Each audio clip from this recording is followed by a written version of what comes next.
And welcome into the Thursday edition. Robby and Rexrode, 102.5, 106.3 The Game, brought to you by First Horizon, Big Bank Muscle, Small Bank Hustle. Visit firsthorizon.com/get-it-all. Live from our Busy Bee Plumbing, Heating, and Air Conditioning Game Nashville studios, home of the $99 yearly Beehive membership where the buzz is always about great service. Robbie Stanley, Paul Kuharski is back.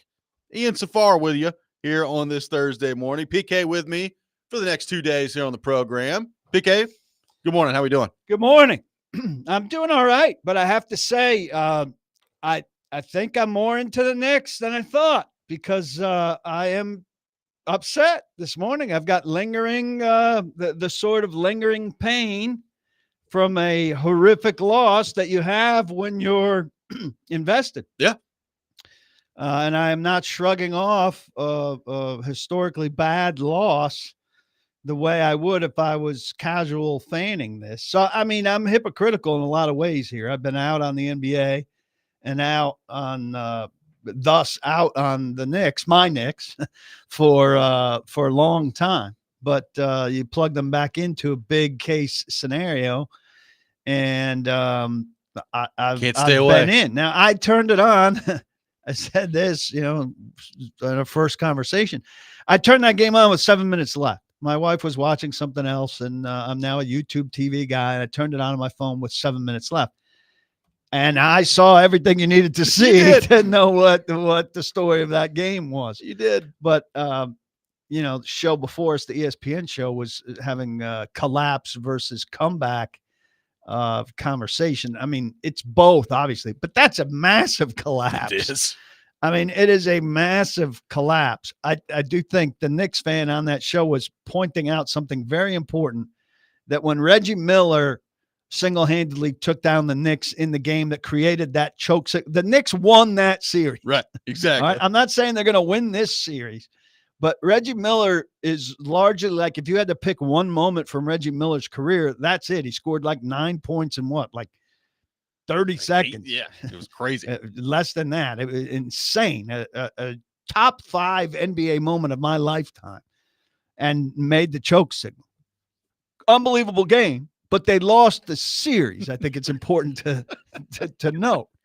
And Halliburton's unbelievable tying shot last night and this unbelievable effort, if it propels them to win the series, will mean much more than if they lose it.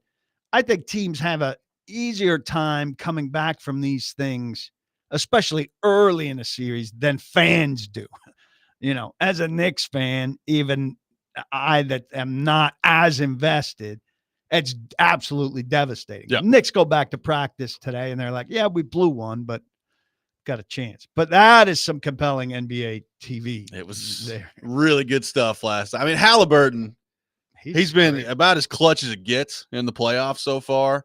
And that shot he hit yesterday, I mean, he was named in the player poll the most overrated player in the NBA. Didn't look like he's a pretty good player, man. Like, he's been awesome. And Brunson is an incredibly clutch player. But he scored 43, but defensively he was not getting it done last night. And he's going to have to figure that out if they're going to be big players in this series.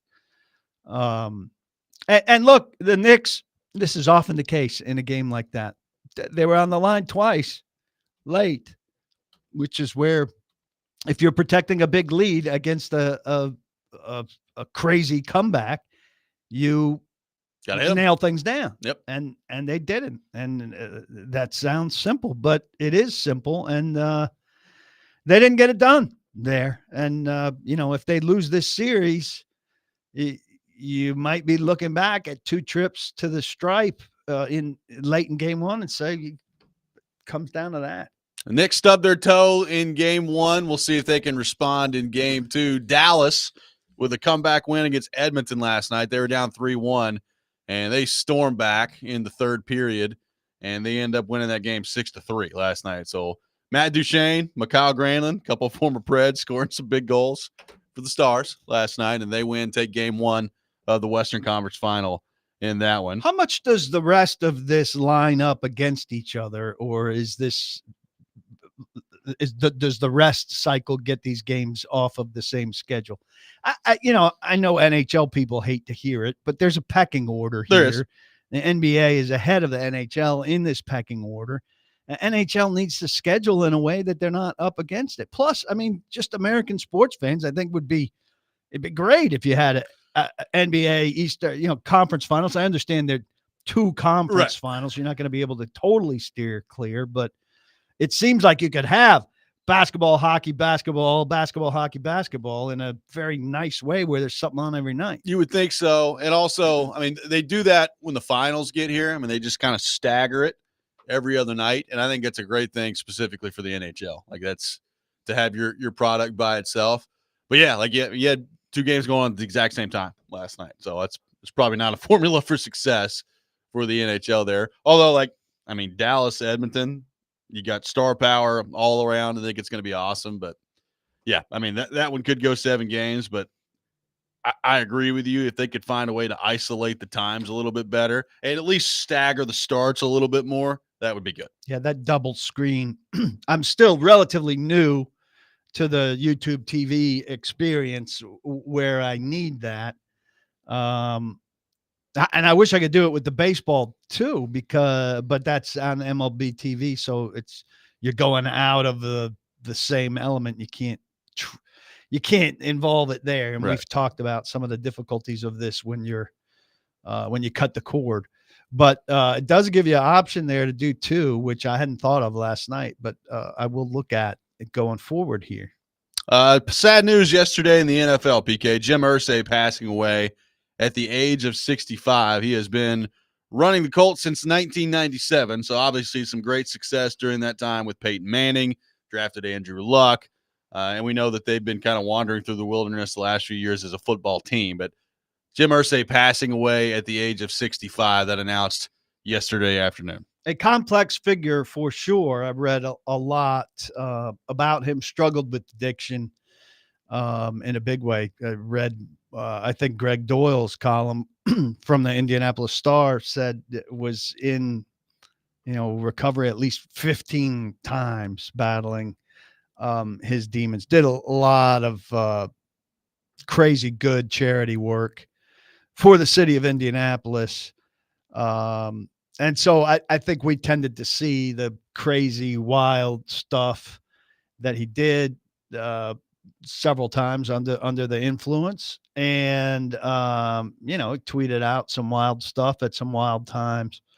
But there was a lot written about him during his career about the good stuff that he did, and he headed up what was a very good football operation for a long time. And he's one of these eccentric characters that when he was a younger man, before things really kind of ate away at him, was the kind of likable eccentric in a lot of ways when you got to look at him. I never met him when I covered the division. He, as out there as he was, like media wise, that he would be visible. Yeah. He wasn't visible at like training camp and stuff like that. When I covered that team for 4 or 5 years, he wasn't around the way you would see McNair at Houston or Kahn at Jacksonville or Amy Adams Strunk here. Yeah. But the league universally, everybody was mourning him yesterday, and will be. It'll be interesting to see. I see one of the daughters seems to be in line to be the chief, at least of the ownership team going forward. Yep, some sad news on the passing of Jim Irsay yesterday of the Indianapolis Colts.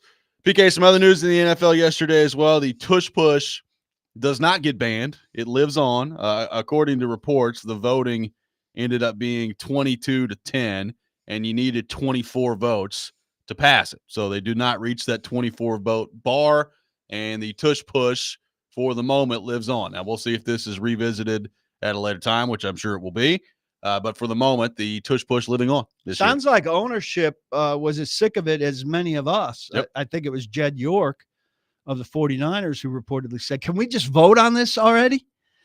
Man, I'm interested to talk to Charles Robinson about this, who I know will have some views. I mean, it seems inevitable they're going after this and they're going to get it. I mean, Goodell knows who the 10 teams that voted against him are, including the Titans, Yep. who I appreciate taking the correct stand on this. But he now can lobby two of those 10. He can lobby all of those teams to find two to come with him to switch it. But the Eagles, I think, made I don't think they made a very impassioned plea as to why it shouldn't go away. Yep. They brought in they retired Kelsey to help Jason make Kelce. the case. Yep. Jed Lurie, made quite an analogy in that room, and I don't know how they've swayed as many teams as they have swayed to be against this thing, which I think the general fan population does not want to see go away. And that the outspoken people who don't want to see it go away have pretty articulately argued should not go away.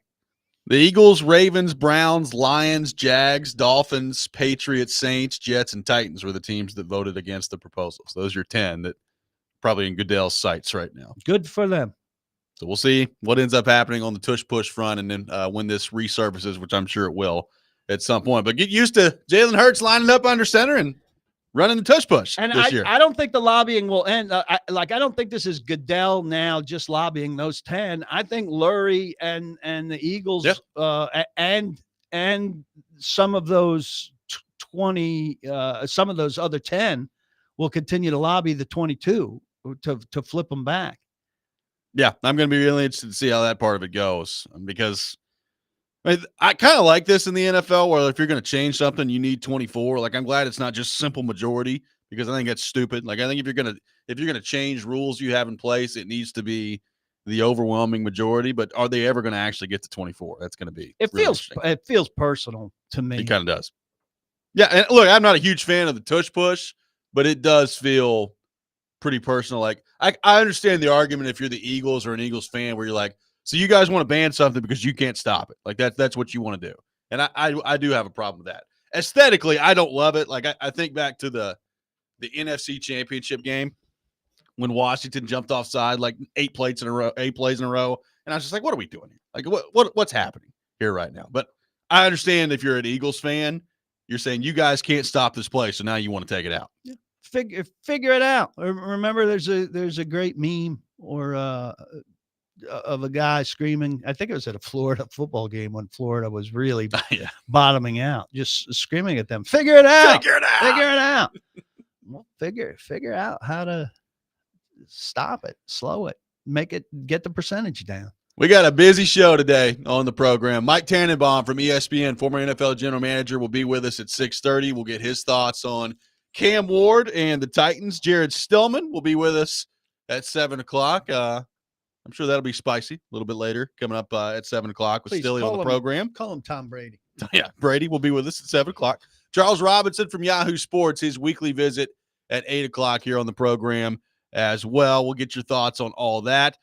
Coming up next, I want to get PK's thoughts on a topic we brought up earlier this week with Rexrode on the AFC South. We'll do that coming up next. Robby and Rexrode, 102.5, 106.3 The Game.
Tune in to 94.9 The Fan tonight as the Nashville Sounds take on Scranton Wilkes-Barre at First Horizon Park. Pre-game at 6:20, first pitch at 6:35. Coverage also available on the Game Nashville app and at theGameNashville.com. Sounds Baseball on 94.9 The Fan presented by Twin Peaks and Family Leisure. Robbie Stanley, Paul Kuharski, Ian Safar here with you. We'll have Mike Tannenbaum from ESPN coming up here in about 10 minutes at 6:30. Taking your thoughts, 615-737-1025.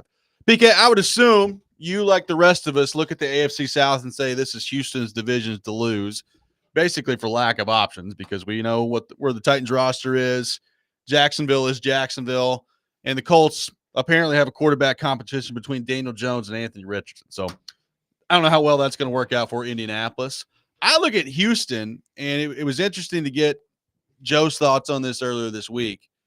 Like, is Houston actually a threat in the AFC, or are they just the best of a bad division? They've revamped their offensive line, and we'll see how effectively they've done that. You know, they keep adding receivers, so I like what they've done at receiver, even though we may not see Tank Dell for the entire year. But, you know, the AFC South is obviously very down right now, and I look at Houston, who's, I think we would all agree, the best of the bunch, and I wonder, are they actually a threat in the AFC, or are they just the best of a bad division? I lean towards B, best of a bad division. I think a lot of us got behind them last year as a potential threat. And in some ways they took a step back in the second year of the new regime and the new offense. Fire their OC.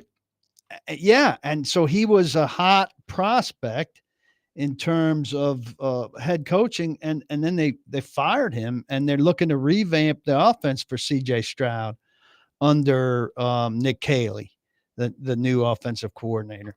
They're redoing the offensive line with Cam Robinson as their new left tackle. And Christian Kirk is at it. They've got so many receivers, Nico Collins, Tank Dell, but they drafted Higgins and Noel. Yep. They've got a lot of bodies at that position, so they're not going to fail their quarterback for lack of weaponry. It doesn't seem like. I don't know about the offensive rebuild, but they're certainly trying there. I think I could see them winning the division by 3 games, and helping make the end of season games irrelevant in a way that is making Roger Goodell want to reseed things. But I just, the other 3 teams to me don't have much juice, and I see good competition for second and third in the AFC South amongst teams that are relatively equal. But I think Houston's roster, Houston's talent, and if Houston's offensive scheme is effectively revamped, you could go. They could have said to Slowick, well, you were pretty good and things went badly, and let's get back on track. That's a big move. It is a big move. A big, bold move. And so, I'm tempted to give them credit at this stage and say, well, D'Amico Ryans looked at that and said, it's not working. It's not going to work. We need a big revamp of something, even though we're pretty good. We'll see if that works. But I tend to respect a coach that does something like that. A couple things from the Titans' perspective. Number one, I'm glad they're not ending the season against Houston, because it felt like that was becoming an annual tradition. And you brought up something that is also interesting when the schedule came out in terms of how the divisional games are stacked. Because we've seen this where the Titans play the same divisional opponent twice in a 3 or 4 week span. And it's like, why are you doing this if you're the NFL? I mean, you got Indy September 21st, again on October 26th. That's probably still a little too quick. It's at least 5 weeks for all of them. It's at least 5 weeks for all of them. I mean, you're done with Houston by November 16th, but you got them early as well. And then, I mean, Jacksonville, you don't see until November 30th, and then they're going to be the last game of the year after that as well. So at least they've stacked it a little bit better from the Titans. Yeah, I've maintained this for a long time. I think it should by rule be 6 weeks apart. I mean, division teams can be completely different 6 weeks apart in the season. And when you see a same team in a 3-week span, which the Titans have done relatively frequently, it's like I think 4 teams and 4 fans, it's a bore. I Yeah. just saw this game. I just saw this game 2 weeks ago, and I'm not interested in seeing it again, particularly a Titans-Jaguars game Yeah. twice in 3 weeks. It's not doing anybody a service. So I'm glad they got away from that, and I think they should work league-wide to get away from that. I would agree. And you brought up the Cincinnati Baltimore situation where Cincinnati's going on the road to Baltimore for the 4th consecutive year on a short week, playing on the road on a primetime game.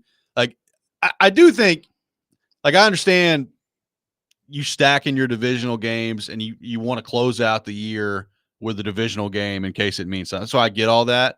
But sometimes I think they just throw the schedule together and they're just like, well, I think those are the games you got to pay attention to the most if you're the NFL schedule makers. Like, it's amazing to me that nobody in the NFL office apparently has either caught that or they don't care that Cincinnati's going to Baltimore for the 4th year in a row in primetime short week. God bless Warren Sharp, who is monitoring these things and hammering home the inequity of them. And people should follow him and pick up on this and help drive his points home about these inequities, which are not conspiracy theory things. They are real inequities that the league needs to hear about and address. It's ridiculous. And the Bengals, nobody wants to complain about their schedule, but behind the scenes, I think the Bengals should be saying, hey, look, this guy's got a point, and we're making the same point. And next year, we damn well better not have this, or it better go in our favor. 615-737-1025 is our phone number. Mike Tannenbaum from ESPN will be with us. Coming up next, we'll get his thoughts on Cam Ward and the Titans and a whole lot more. This is Robby and Rexrode, 102.5, 106.3 The Game.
Welcome back in, Robby and Rexrode, 102.5, 106.3 The Game. Robby Stanley, Paul Kuharski, Ian Safar here with you on this Thursday morning. We head to our 102.5 The Game phone line, driven by WilsonCountyHyundai.com, and welcome in former NFL GM Mike Tannenbaum to the program, now, of course, of ESPN. Mike, good morning. How are you? Great.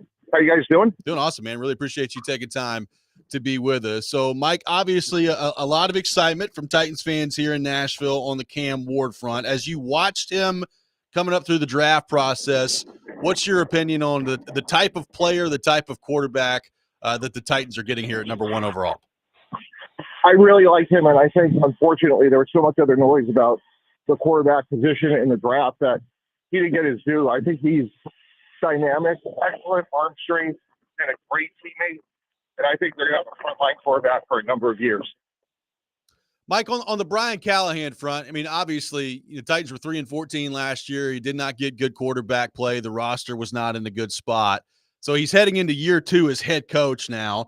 And the math would suggest that, coaches in this situation typically don't survive in the NFL. So what's your view on Brian Callahan, the situation that he finds himself in heading into year 2? Yeah, I'm a huge believer in him and his family. I got to work with his dad for a number of years in New York, Bill.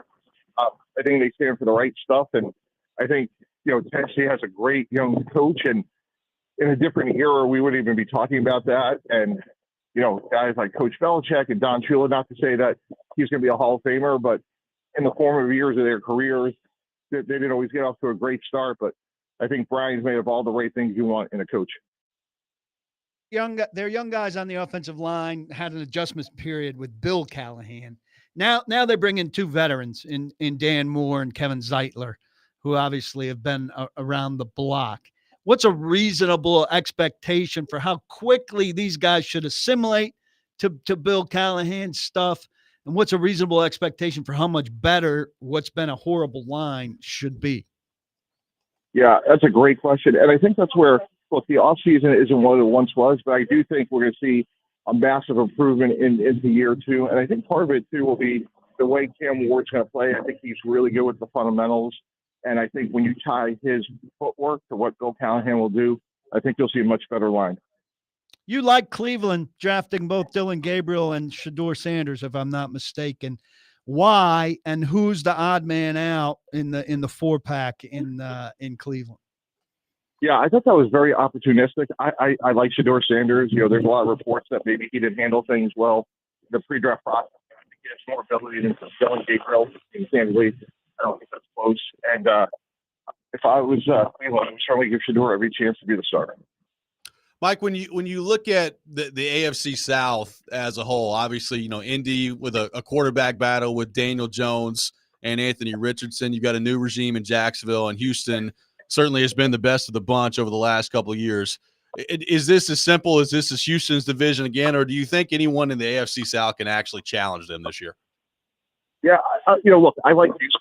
I don't understand Jeremy Tuffle trade, maybe because I was part of drafting him, but when you have a great young left tackle in his prime and C.J. Stroud, I don't know how you get better moving on from somebody like Tunsil. I think Tennessee's going to be much better. I think one of the ways that Callahan approached the game is like, let's have our opponent lose the game before we ever have to win it, something they didn't do a year ago.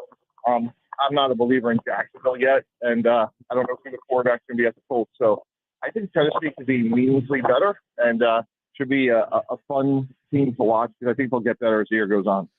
What's going to happen with Aaron Rodgers? Yeah, great question. Look, I have a lot of respect for the Steelers organization. They've done a lot of great things for a long time. I got to think they know who their quarterback is. I'm just hard-pressed, guys, to think they give us a second-round pick of $30 billion a year to have Mason Rudolph be their quarterback. So let's see what happens, but I would think Aaron Rodgers has to be in the mix here. And is Kirk Cousins going to stay in Atlanta in this backup role, or are they waiting for somebody to get hurt and find a trade opportunity? And then how does the money shake out in terms of cap dollars? Yeah, all great questions. I can't imagine he'll be there. Like, you wouldn't want somebody who's one snap away. You're building everything that doesn't be there. So I guys think that at some point they'll make a move where they'll eat some of the money, the acquiring team will eat some of the money, but I'm just hard pressed to think that he'll finish the season as a fellow. Mike, when you look at Mike Borgonzi, obviously a lot of success in his role in Kansas City in their front office, now stepping in as GM of the Titans. They've got an interesting structure here with Chad Brinker and just the way that the front office is structured. But your thoughts on Mike Borgonzi as he steps into year one as general manager of the Titans? Love him. Boston guy, football family, smart, hardworking, sort of like humble, which is, rare in, a leader nowadays, but I think he's going to do great things. I got to know him through the interview process this past year and just really blown away. And I think the Titans got a great one. Mike Tannenbaum, former NFL GM, current ESPN talking head, our guest. A lot of dads, Mike, have told their sons, if you could just master being a long snapper, you could have a pretty sweet life ahead of you. Scout for us, if you will, Jacob Tannenbaum, UVA's freshman to be long snapper. Yeah, I would say that maybe the only thing he ever listened to in his 18 short years on this planet. So, couldn't be more proud of him. And, he's earned the right to compete. And Coach Elliott is going to be more grateful for the opportunity, and he'll be there in a couple of short weeks. And, long snapping is a good way to go. So I appreciate you asking. Did he grow up with a lacrosse net in your backyard, snapping balls into that? He did. He was a lacrosse player, long snapper. It's actually the two-sport combo that he actually played most of his start coming up his athletic background. Very nice. Well, Mike, we really appreciate your time. Thanks so much for being with us this morning, and we'll talk to you soon. All right. Thanks so much for having me, guys. Yep, Mike Thanks. Tannenbaum from ESPN, our guest here on Robby and Rexrode. Sounds like, Tannenbaum throughout the draft process talked a lot about Cam Ward, and he was a big fan of Cam Ward. And one thing he kept bringing up was his ability to get the ball out quickly. So we've talked about that a lot on the show here, the ability to process what you're seeing and get the ball out very quickly there. The point he brings up there, and you asked about Zeitler and the additions on the offensive line, and he was very quick to point out that Ward should really help the offensive line as it relates to getting the ball out, which is probably something we don't think about enough. Yes. But, you got to invert that. You got to invert it. Like, I think part of, not the entire reason, but part of why the offensive line and the sack total was so high last year, I didn't think Levis was always great at getting the ball out, making decisions, and seeing what was happening out there. So, we've talked about this. You brought it up. Sacks sometimes are a quarterback stat.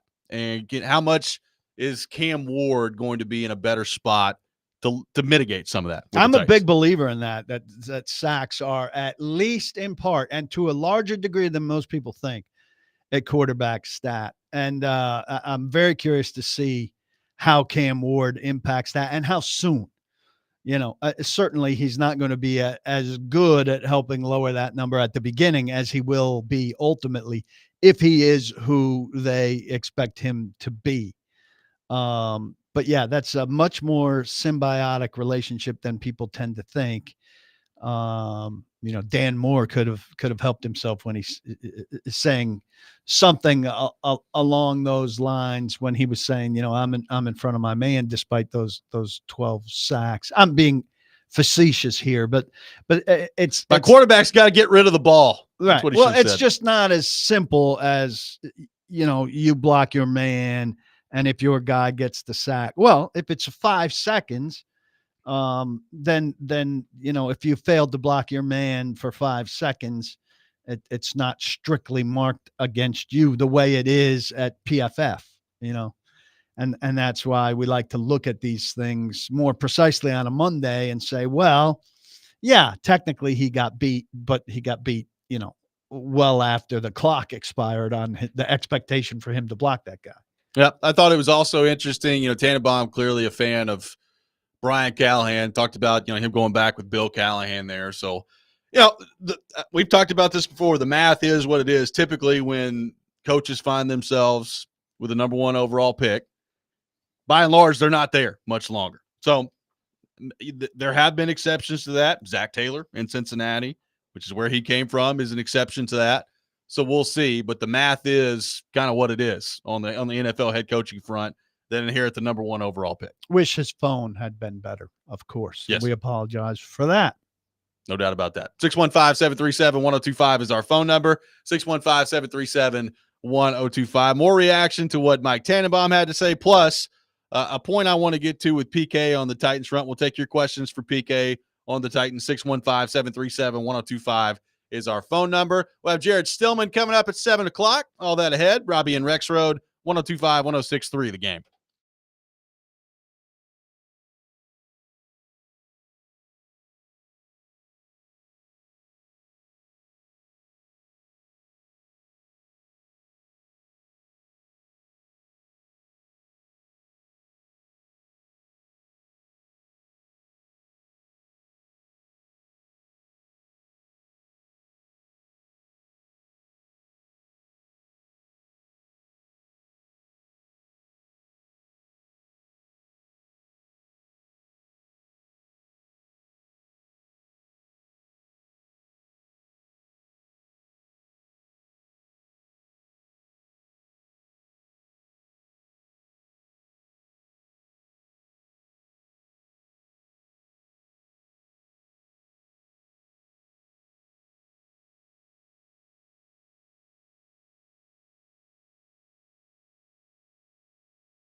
Robby and Rexrode brought to you by First Horizon. Big bank muscle, small bank hustle. Visit firsthorizon.com/get it all. Jared Stillman will be with us coming up at 7 o'clock. Charles Robinson at 8 for his weekly visit, talking all things NFL. Yes, the Tom Brady, Jared Stillman. Yes. I'm sure that'll come up here in a few minutes. Looking forward to that discussion. I mean, you can think of him as Plato or Mother Teresa, Einstein, FDR, or if you want to get there, I mean, he'll probably go there. Jesus. Maybe so. I mean, I If did. Tom Brady farted and you put it into a fragrance, I'd buy it. That's not the part. Ian likes that part. I do. It's I the like that part part where too. but that's a fandom thing. I'm not interested in a fandom thing. I'm interested in a thing where he thinks he's Tom Brady-esque. He's Brady. I did enjoy the illustration from DJ Burnside yesterday of Where Tom was begging out of a film session. It's like, Stilly, I don't. This is a level of preparedness that I've just never experienced before. Thank you. Good stuff. So we'll have that with Stilly coming up at 7:00. A question on the text line, which I do think is interesting, and I'm interested to see how the Titans are kind of this plays out for them this year. Gunner asking, no matter how fast Cam Ward gets it out, if the guys can't get early separation or be in the right spot, it's all the same. And I'm looking at the wide receiver room right now. Obviously, we know Ridley. Lockett playing it seemingly primarily on the inside this year, which is going to be interesting to see. And then you've got obviously the two fourth-round rookies that are coming in that are going to have to make an impact in some regard. Are the Titans equipped to get that early separation this year? That's an excellent question. Who's the quick separator? Who's the quick separator, and how do you scheme for a quick separation? I need, we need to see these new guys and get a feel for that. And you're not going to get a great feel for it in phase 3 of OTAs and minicamp because it's a no contact thing. So you're not watching guys get off the jam. But I will say, we've had feel for quick separation in the past with Adam Humphries, and I've been talking more about Kyle Phillips during this offseason than I've talked during things. I mean, Kyle Phillips was an amazingly quick separator in the offseason, and it didn't translate. So we were incredibly excited about the quick separation possibilities with him, and it didn't come to fruition. So, maybe we don't see some great evidence of quick separation in camp or in the preseason, and then there's something that shows up during the season. So we may not know really until things are in action and we see a game plan unfolding. But I think it's an excellent question. And we have to see what DK does and what Io Manor does. Those are really the two biggest questions. Have to see what Lockett has left. That's a big question. But this is a team thing. Like, there is no real obvious answer at wide receiver in a lot of key categories. Well, like even Ridley. And that is a very Titan-esque thing. Yeah, like Ridley we know is a good player.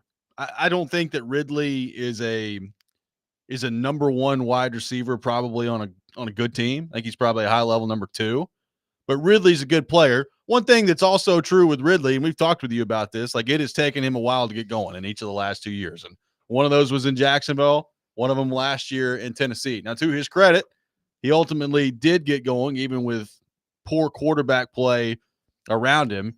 But like, are they going to avoid what has now been 2 years in a row of Ridley playing with different quarterbacks and taking 5-6 weeks into the season and get going? Like we had, Mike DiRocco on last year before the season, and he talked about, like in Jacksonville, he could not get on the same page with Trevor Lawrence. He wasn't always running the right route, and it took him half a season to do it. And that's kind of the way it played out last year. He's not learning a new offense, but he is learning a new quarterback. So you hope it's more about having learned those offenses than learning those quarterbacks. But it was very Levis specific last year. It seemed like they couldn't time things up. And look, I like Ridley a lot, but his field sense, I think he almost kind of admits it on the couple plays that stuck out like sore thumbs. He said, I thought there was a guy there. Yeah. And there wasn't a guy there. He just runs out of and bounds. That's not what you want to hear from the guy that you're counting on to be the linchpin of your passing offense. Ed on the text line asking, do you think the Titans have any interest in the remaining edge free agents? For example, if they added one of Judon or the Smiths, how would that shape up how we think of this edge group? This from Ed on the text line. Well, I mean, I think they should be combing over all of those guys, and if they think they have anything left, I mean, it'd be great if you could get those guys to work out for you. And I don't know where you get to the line that you could get them to work out for you. You want to see what they have left. I mean, Judon is not that far removed from being a significant guy in the league. 3 years removed, but he just comes from the other most pass rush desperate team in the league. Yeah. And so, and if Atlanta doesn't want him, that's a big indictment. That's a big statement. And before that, New England gave up on him. Now that was probably more financial than anything, but,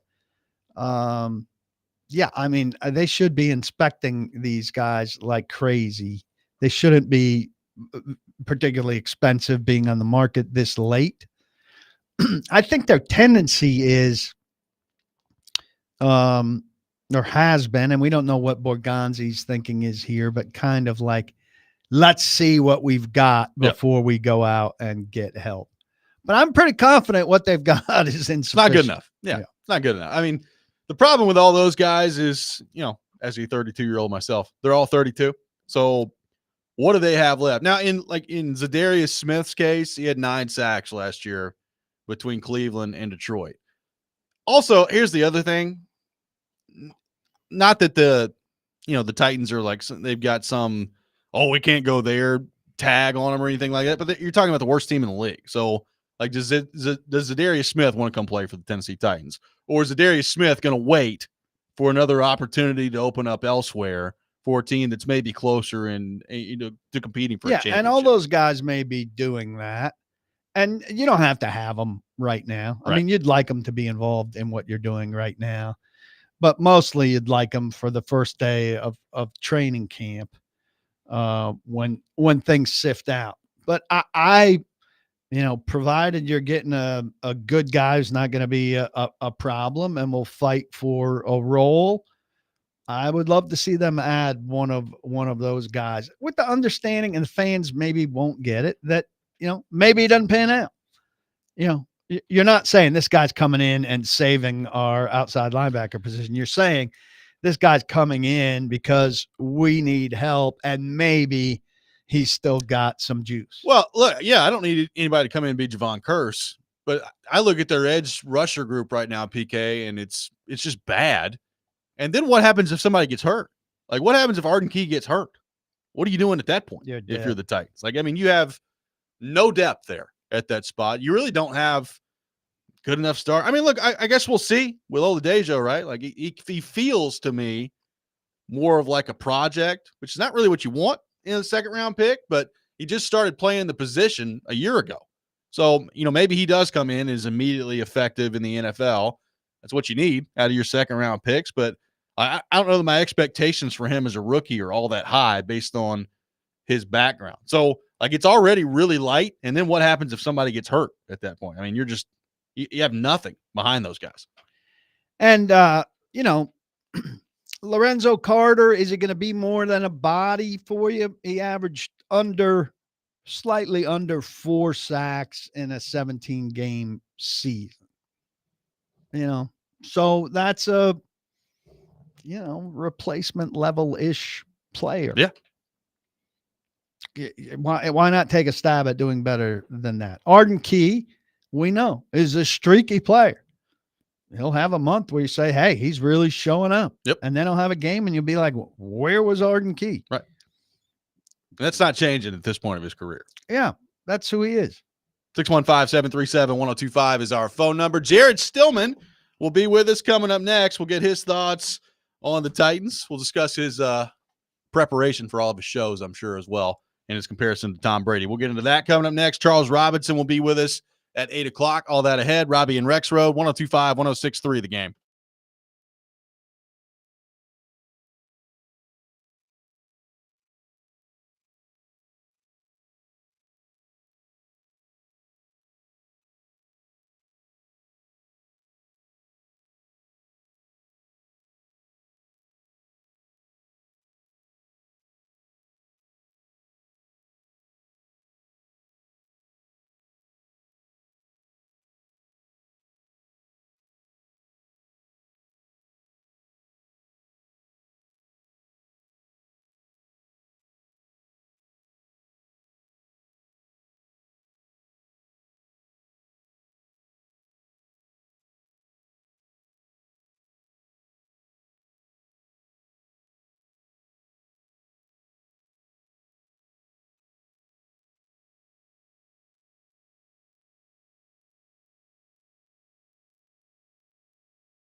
Hour number 2, Robby and Rexrode, 102.5, 106.3 The Game, brought to you by First Horizon, Big Bank Muscle, Small Bank Hustle. Visit firsthorizon.com/get it all. Robbie Stanley, Paul Kuharski, Ian Safar here with you on this Thursday morning.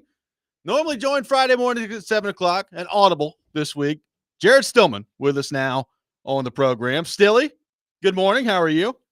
Good. I've only got 8 minutes. I got to catch the train like Mike Tannenbaum did apparently earlier this morning. He was in a hurry, wasn't he? You've got a much better signal than he does, that's for sure. I mean, man, hey, I was like, hey, they got Tannenbaum on. Let's hear what he's got to say. And he was like, I gotta go, guys. I gotta go. I should have hit him with this kid as the long snapper early, and because then he was excited that we were talking about something personal and interesting to him, and then maybe would have had him better. Who knows? Who knows? Next time for Mr. Tannenbaum. So I've got to pick up on you thinking of yourself as Tom Brady, which is just I hysterical. did not say that. No, you about myself. Right. Floyd allegedly said it about you, and you've conveniently shared it with everyone this week, which is, is the same thing as you saying it pretty much. Here's my thing. The result of Tom Brady's excellence at preparation for him as a football player resulted in what for him, Jared, early in his career? 6 Super Bowls. Wins. So if you're a preparer on the level of Tom Brady, what were the comparable results for you? I don't know. I've taken this show to number 1, which had never been done before. But again, I don't want to get into like this. Every time I do this, if I start talking about what I've accomplished, Paul, then it turns into, oh, there goes Jared talking about that's what himself. You started by bringing it up. I didn't bring it up. No. Who announced that Floyd said this up. about himself? Who announced that Floyd said this about him? Me? Am I not allowed to say that he said it? I mean, he said it. Well, by you saying he said it, you're touting yourself. Nobody else did it. Most people let other people say nice things about them. What you've done is trumpeted yourself. You held a parade this week for yourself. And so Tom Brady won. Say, Paul? Tom Brady. It's like I was talking you about don't this say today. it. If you go on your rant yesterday being like, oh, there's no way he said that didn't happen. He didn't say that. He didn't. So if I don't say anything, then it's like, Paul slammed you and you didn't back yourself. No, I'm saying. So then I'm like, yeah, he did say it. I'm saying. And so now if I sit here and I start listing off all the things that I've accomplished, then all of a sudden it's like, oh, Jared's just talking about himself. He's just sitting here. He's just talking about, he's just doing his. I'm saying at the beginning, there was no reason for you to bring this up. You brought it up and you set yourself up for all of this. Tom Brady won a Super Bowl. The 4 H's. Tom Brady won a Super Bowl. It was in the 4 H's, Paul. And I heard apparently you think that's going to propel the Titans to lining up correctly, unlike last season. I said no such thing. Your ability to exaggerate is unbelievable. David Reed yesterday on the program, and unlike you, I believe people when they say, hey, so-and-so said, unless it's Rand Carthon and they're lying. David Reed said through the text chain that he had with you yesterday or 2 days ago or whatever, that you implied that you think this Callahan way of singing Kumbaya is going to help them win football. I said there's nothing wrong with what they're doing. The 4 H's is probably the worst part of it. But you're just looking for content here, and you're picking them apart for no reason. There's nothing wrong with what they're doing. Let me finish here. It's embarrassing. Tom Brady. It is embarrassing for a grown man to be doing that in the NFL. It's our show. We're going to direct it here at the beginning. It's not your show. You don't have a show. I don't have a show. Nobody in town will give you a show. I'm not going around. You fill in on a show. Doors. I do. I fill in on a show. You're stating facts. I'm agreeing with facts. I'm not going to argue on facts. Tom Brady very early won a Super Bowl. Jared Stillman very early was losing to not just the Jets, but like a USFL team consistently. It took you about 8 years to do anything in the ratings. So that's where the Tom Brady comparison is especially ridiculous.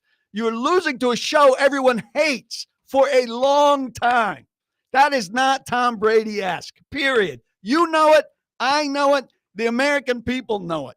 That's an embarrassing comparison. Floyd had no concept of what was going on in Nashville radio. I don't know what you were telling him about what you were doing in terms of winning or losing, but you, my friend, were losing in a giant way.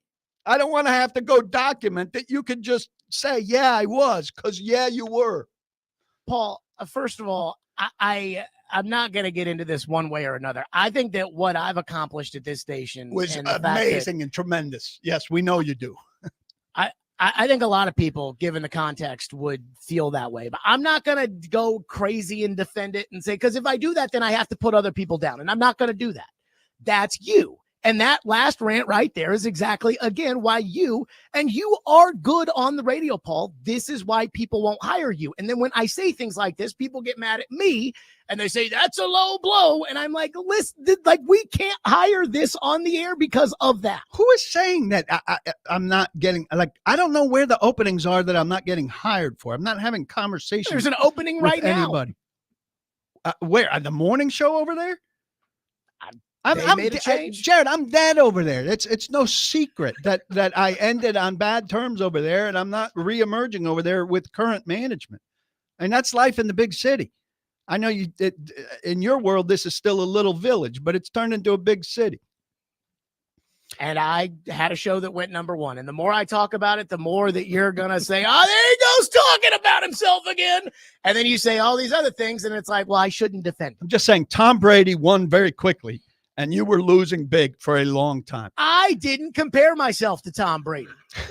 you need to take it up with him. You just announced that somebody did, which is pretty much the same thing. You want to know the moment when I realized I got to stop listening to Paul, because even though Paul does have some of these, moments where you're actually shockingly insightful deep down inside, and I don't know like where in your childhood this happened to you, but you are truly, truly an a-hole. And that moment was at the Tampa Bay practices when I asked Tom Brady, knowing that Floyd was about to die.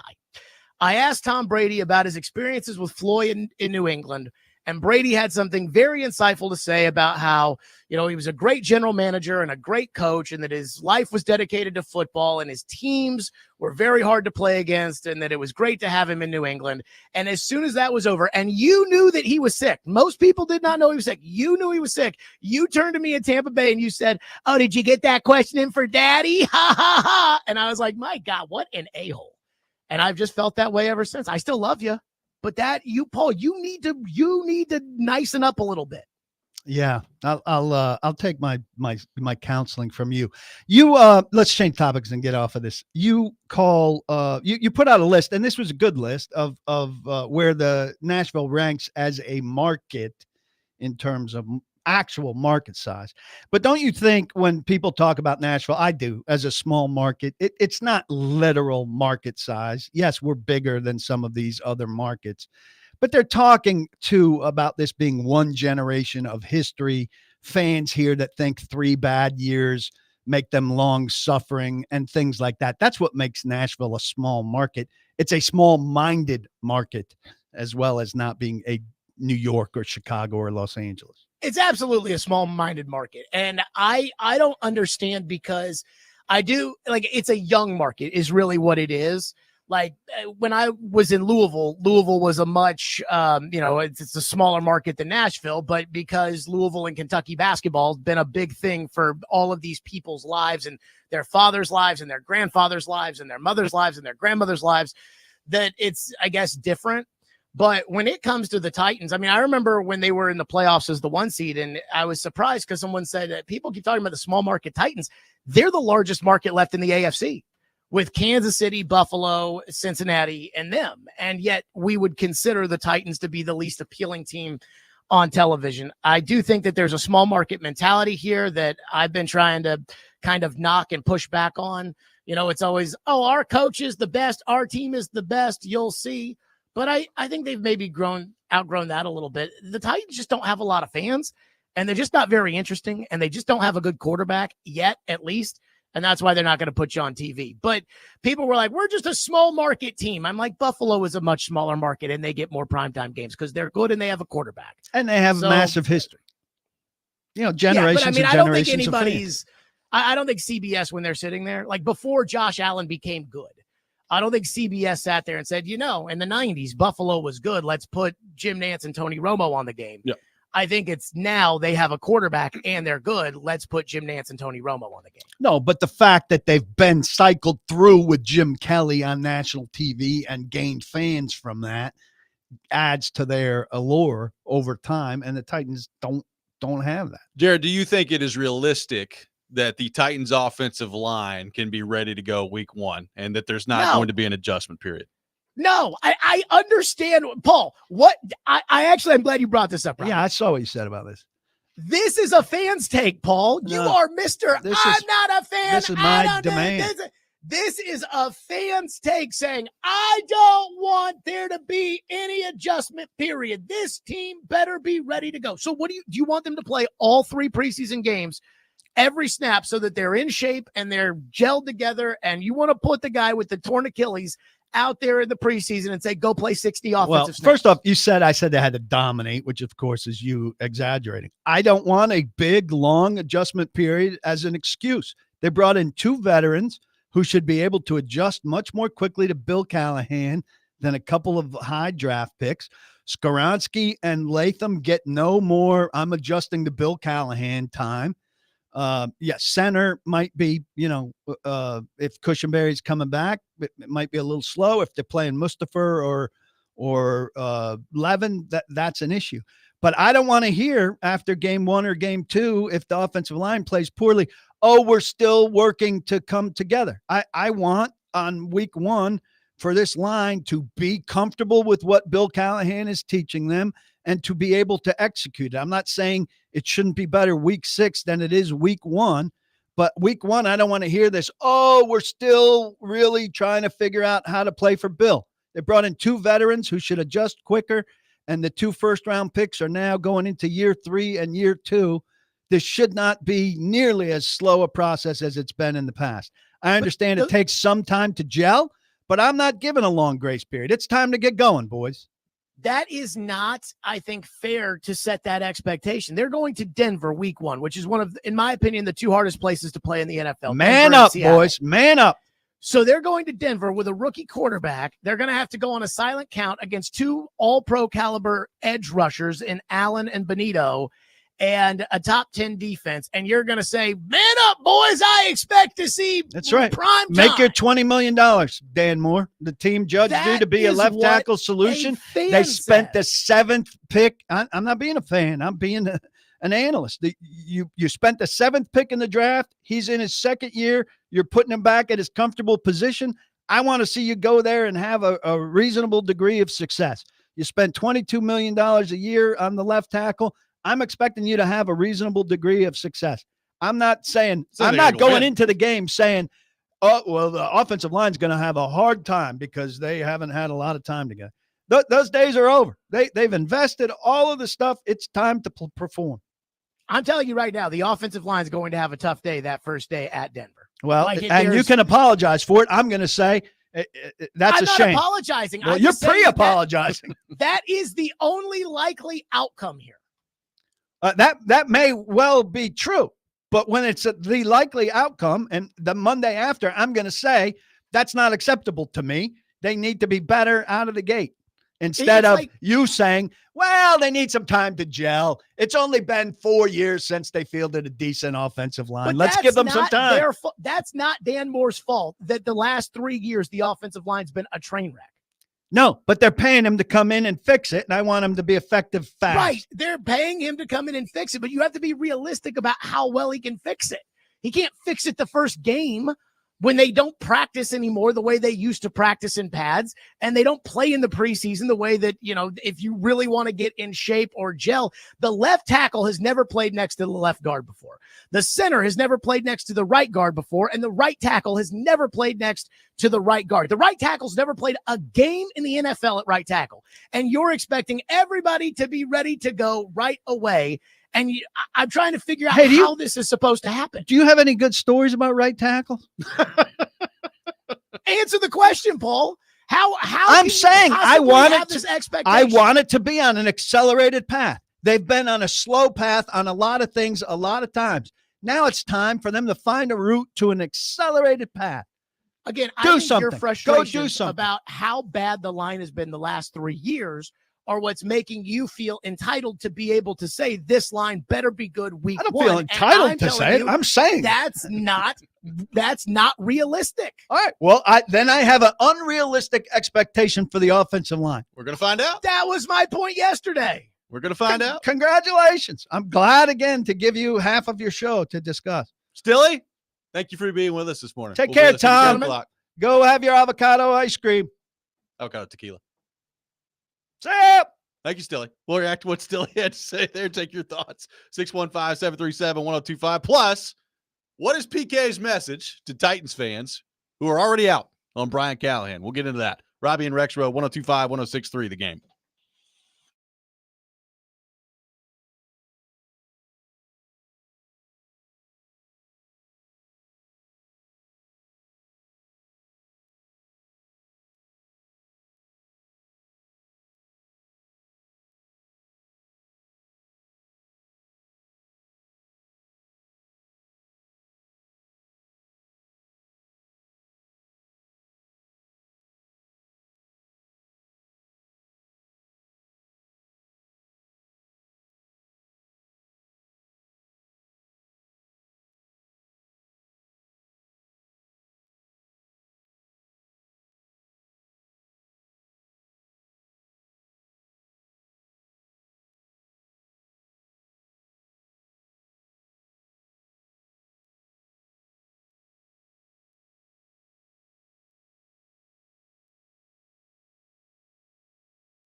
Tune in for the Indy 500 race on 102.5 The Game this Sunday. Coverage beginning at 10 a.m. Brought to you by Twin Peaks, home of the 29-degree beer. Welcome back in, Robby and Rexrode. 102.5, 106.3 The Game. We'll have Charles Robinson from Yahoo Sports coming up at 8 o'clock. We'll get into the Titans and all things NFL with him. Taking your thoughts on our phone and text lines driven by WilsonCountyHyundai.com. Big K, we had a large discussion yesterday about Brian Callahan, some of his comments at his press conference earlier this week, his approach to changing things in the offseason. We had a lot of response to that on our show, and a lot of which was, man, I really don't like Brian Callahan. I don't think Brian Callahan's very good at his job, which is to be expected to some degree, obviously, after you go 3-14. So my question for you is this. If you're a Titans fan who is out on Brian Callahan after year one, what is your message to those Titans fans as we enter into a new era with Cam Ward taking over as the starting quarterback? Well, for starters, I'm always going to ask when you want somebody fired, who's your replacement? So, firing a coach after 1 year is a very extreme move. Who are the new NFL coaches this season? And who did you want? People are going to say Ben Johnson. Yeah, Ben Johnson, looks like a promising coach. But, I wouldn't say Brian Callahan was on the level of Ben Johnson. No. Wasn't play calling head coach. Didn't have the success that the Lions had with that. But was Ben Johnson coming here after they fired the head coach after 1 year? I mean, you decrease the interest level in your job when you fire when the opening is created by you firing a guy after 1 year. Aaron Glenn, Liam Cohn, Pete Carroll, Kellen Moore, Brian Schottenheimer, Mike Vrabel. Mike Vrabel would have been a good hire for this job. I mean, I'm not certainly Kellen Moore and Brian Schottenheimer don't get me particularly excited. No. Aaron Glenn, I mean, you can't hire a defensive coach here after you saw what happened with Vrabel and the struggle at offensive coordinator, I think is a league-wide issue. If you're a defensive head coach and you don't find some sort of older offensive coordinator who is out of the head coaching business and is going to be your guy, then you're going to have an issue. If you find a good offensive coordinator, he's going to become a head coach and you're going to have a revolving door at the position. So who would you rather have than Brian Callahan? Now people are going to say anybody or whatever. No, I want you to name names. Who should they and could they have gone and gotten as a replacement for Brian Callahan? And then B, look, I think the recent evidence indicates that unless you are positive that you've completely blown it, and I think it's harsh to say you're positive that the Titans have completely blown it with Brian Callahan, considering what he did not have to work with last year. That some sort of franchise stability is a healthier route to go. And the Titans have fired a major person 3 years in a row. I know some people wanted everybody out last year. I was one of those, by the way. Yeah. I've got my, look, Borgonzi, on the little bit of evidence we have, looks and sounds the part. I need proof over time. With Brinker in the position that he's in, though he's insulated himself from certain important decision-making that really falls back to Borgonzi. But look, they hired Brian Callahan largely because they think he's a quarterback developer. The quarterback that he was given to develop, I think, proved to be undevelopable in certain things. The stupid decisions that Will Levis made weren't able to coach that out of him. I don't know how many people looked at the really dumb things that Will Levis did last year and said, "Oh, Brian Callahan," right? It was, "Oh, Will Levis." Yeah. And so now you give him a new guy and you see what he can do, and you've got to have a degree of patience. Yeah, by the time last season ended, it felt like the firing of Rand Carthon was coming. And my position on that was, if that's going to happen, just go ahead and clean house. Go ahead and get the general manager and the head coach on the same clock. obviously they didn't do that, and we'll see, you know, what that ends up meaning at the end of the year here with the power structure and all that. But like my willingness to move on last year was less about just moving on from the head coach after 1 year and more about just starting all over again. Obviously, they didn't do that now. It's an interesting spot because I don't think that firing Brian Callahan after this year is going to end up being the best thing for Cam Ward. Like, you just don't want to start that clock of learning new systems and new coaches, and we've seen how detrimental that's been to quarterbacks throughout history. I think there's a fine line there, though. Like, you need Brian Callahan to show you something this year. Last year, like he did not show enough, even with the limited roster. And we probably gloss over too much just as a market the fact that it was a first-time head coach, first-time play caller, first-time defensive coordinator, first-time offensive coordinator, all wrapped into one. And I know that Bill Callahan was there and he brings a lot of experience, but you had primary roles on the coaching staff all doing it for the first time. So how much better is it going to be this year? I'm at least willing to have an open mind that there's going to be significant improvement from all those guys heading into year 2. And I think that was an organizational failure to have everybody be first year everything's right. I mean, that's overwhelmingly new. Yep. He also had like almost a first year starting quarterback, right? I mean, he had very little experience, but to not have, and I'm not saying Mike McCoy's going to solve everything, but for Bill Callahan to be the only kind of old hat in, you know, they had some other guys. Frank Bush has been around, and Tracy Rocker has been around, but not enough of that. I don't think through the core of things.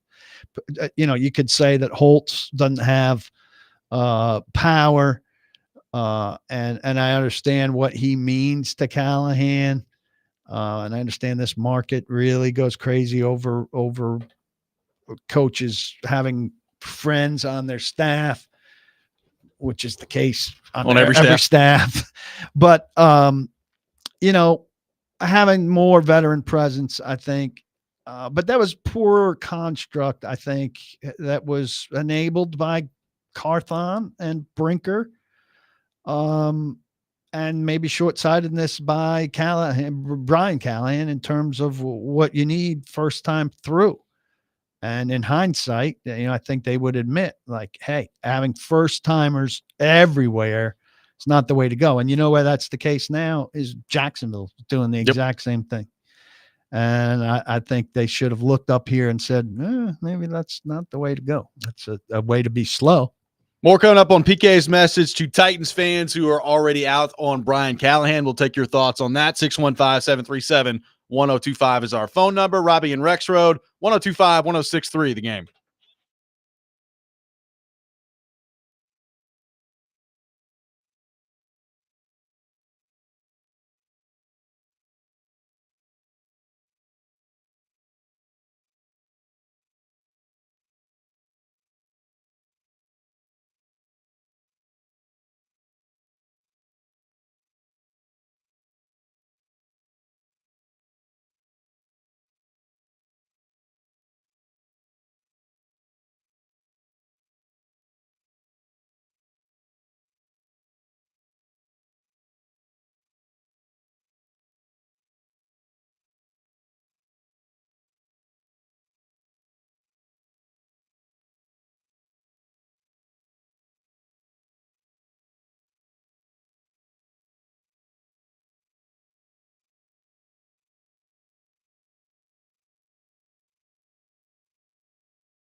Welcome back in, Robby and Rexrode, 102.5, 106.3 The Game. Got tickets to give away to see Penn and Teller at the Ryman Auditorium coming up on Wednesday, June the 11th. Be caller 5, 615-737-1025. Caller 5 will win a pair of tickets to see Penn and Teller at the Ryman Auditorium coming up on Wednesday, June the 11th.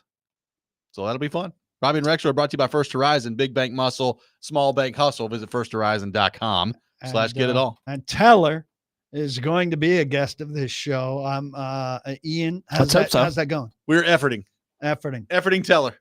We'll see how it goes, and if he speaks at that time, which apparently he speaks in an episode of The Big Bang Theory, according to the text line yesterday. Yeah. So need to get that figured out. And that was a huge get for them, and now Ian is going to match The Big Bang Theory. It's The Big Bang Theory and the Robby and Rexrode radio program. That's what we're going to have. Two places where he speaks. That's right. One texter on the Brian Callahan front, throwing the question out there, says, so Callahan was brought in to develop quarterbacks, but apparently he can't do so unless he's got a star pupil. This from an unnamed text on the text line. I guess throwing it out there that, well, I mean, he didn't develop Levis. Do we think that Levis is going to develop into a very good quarterback? I don't. No. I think most people don't.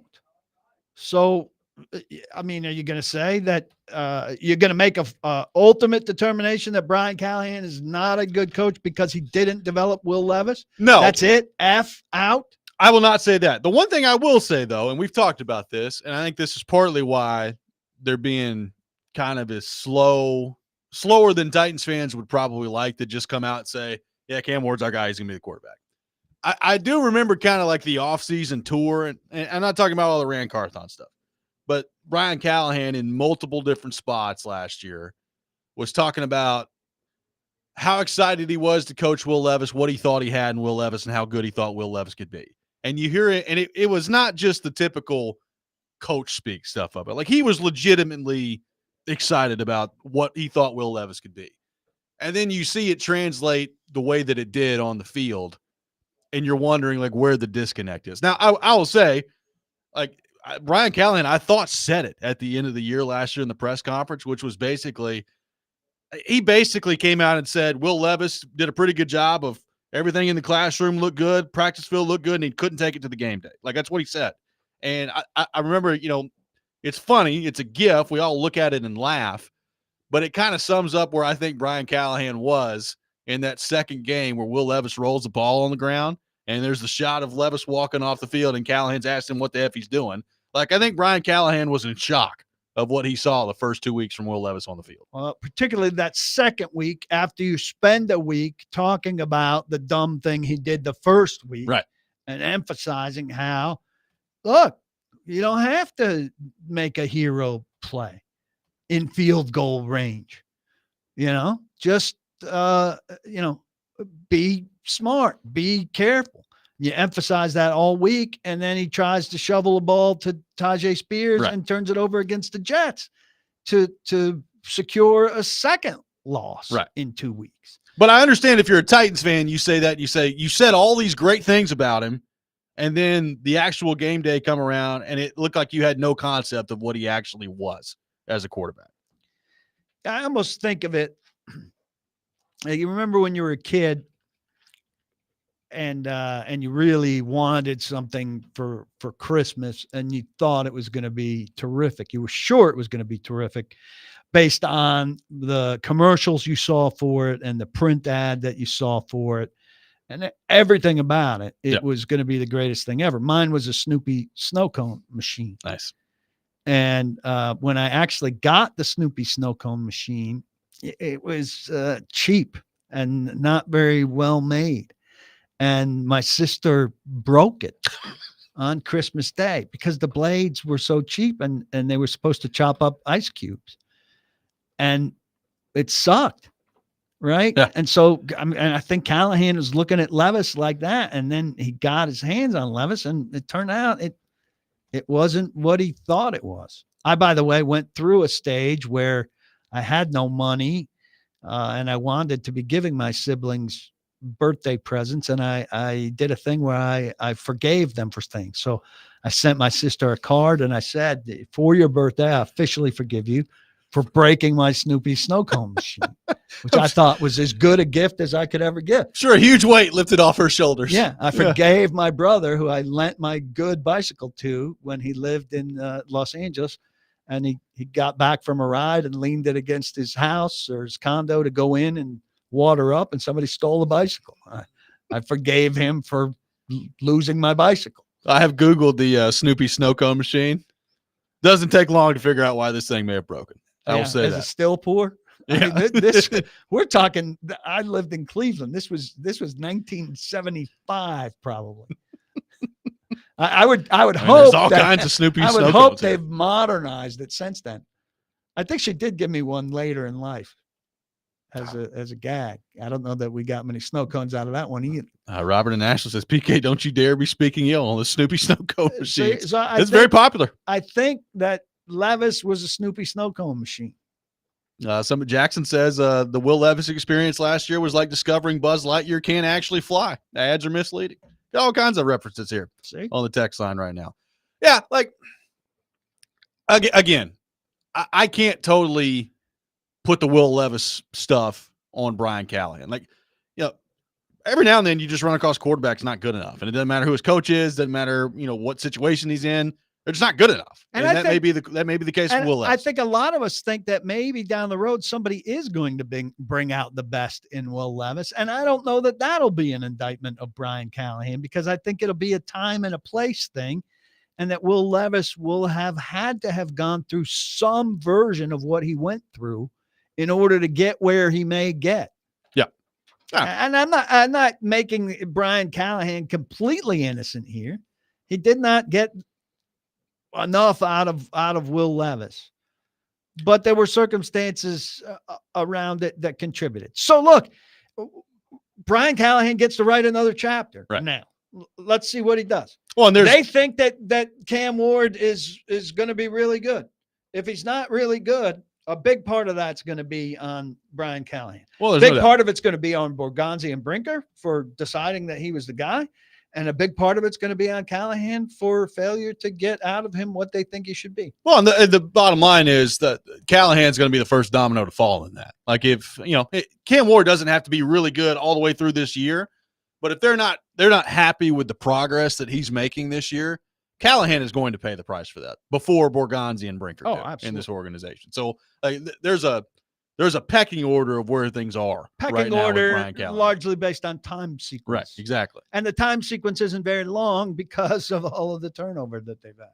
615-737-1025, our phone number. Another rant with PK coming up next. We'll have Charles Robinson at 8 o'clock talking Titans and all things NFL. All that coming up. This week's Nashville's Best Deal, Beach Bend Park and Splash Lagoon with a buy one, get one free admission. Beach Bend Park and Splash Lagoon, where parking, tubes, and sunscreen always free. Get this great deal now at theGameNashville.com/deals while supplies last. This is Robby and Rexrode, 102.5, 106.3 The Game.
Don't make me angry. Sometimes you have to tell someone to pound sand. You wouldn't like me when I'm angry. This is the Rob Rant. Now on Robby and Rexrode. You used so many of your words That right was there. Ivy League right there. That was, That right? was good. I smoke weed constantly. Gout Awareness Day is May 22nd. So we're coming up. How are we crossing streams when he's from Boston? And I hate Boston. PK's all like, how can you Titan fan live in this day? He doesn't give a rat's ass about who the national scouts are. The cap isn't real. The cap isn't real. I have experience with hand motions. It is that time of the day. Another rant from Paul Kuharski today here on the program. PK, without further ado, I turn things over to you. Well, Stilly-esque in that I have found some sound to offer comment on. Joe Fortenbaugh. Now the tush push has created massive conversation. Yes. I think much too much conversation. But this is a thing that proves that like any NFL topic is worthy in the eyes of fandom and in the eyes of all of the people who cover the league in any way, shape, or form, or need content for radio shows, etc. We'll discuss this to no end. And so Joe Fortenbaugh had some big statements about the Packers supporting the ban on the tush push. Now we know that they were patsies for Roger Goodell. For whatever reason, teams are taking turns doing Roger Goodell's bidding because rule change proposals have to come from a team. This tush push ban proposal came from the Packers.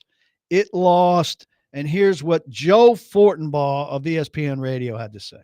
The tush push remains no matter what the Green Bay Packers try to do. Great day for America, bad day for socialism, right? If you're the Packers, you're socialist by nature, perhaps communist. You want a level playing field. You want everyone treated equally. If the Eagles are too good, you need to bring them down to your level because you can't match them. Unfortunately, this is not, let's say, Karl Marx's Russia. This is the United States of America. And with such a thought, you're going to be shot down. Unfortunately, he says this is not Karl Marx's Russia. You know what is Karl Marx's Russia? The NFL. He says everybody wants a level playing field, like this is a bad thing. Everyone wants to be treated equally, like this is a bad thing. Hey, Joe, the NFL is the most popular sport in America by miles, and you are talking about it because it is set up by its very nature to provide a level playing field for everyone, to treat everyone equally, and to be a little bit like Karl Marx's Russia. So you're making no sense here to me. They've got a salary cap that keeps everybody even. The TV revenue is distributed evenly to every team. That's why the Packers, sure, they're a fan of it. You know who else is a fan of it? The Jaguars and the Cardinals and everybody that's not New York, Los Angeles, Chicago, or Houston. If you're not one of the four biggest cities in the country, you love the setup of the National Football League. And you know who helped set it up? Teams like the Giants, who said, Yep, this thing isn't sustainable if we have all of the advantages of capitalistic America. So, Joe, it sounds like you have no idea how the league you're commenting on functions. You're calling out the Packers for somehow being socialistic in their press against the tush push when the whole league is based on socialistic themes. Now, I know socialism is just such a filthy word and we can't handle it, but here's a fundamental contradiction in our beloved capitalist America, that our number one sport runs absolutely counter to our capitalistic instincts.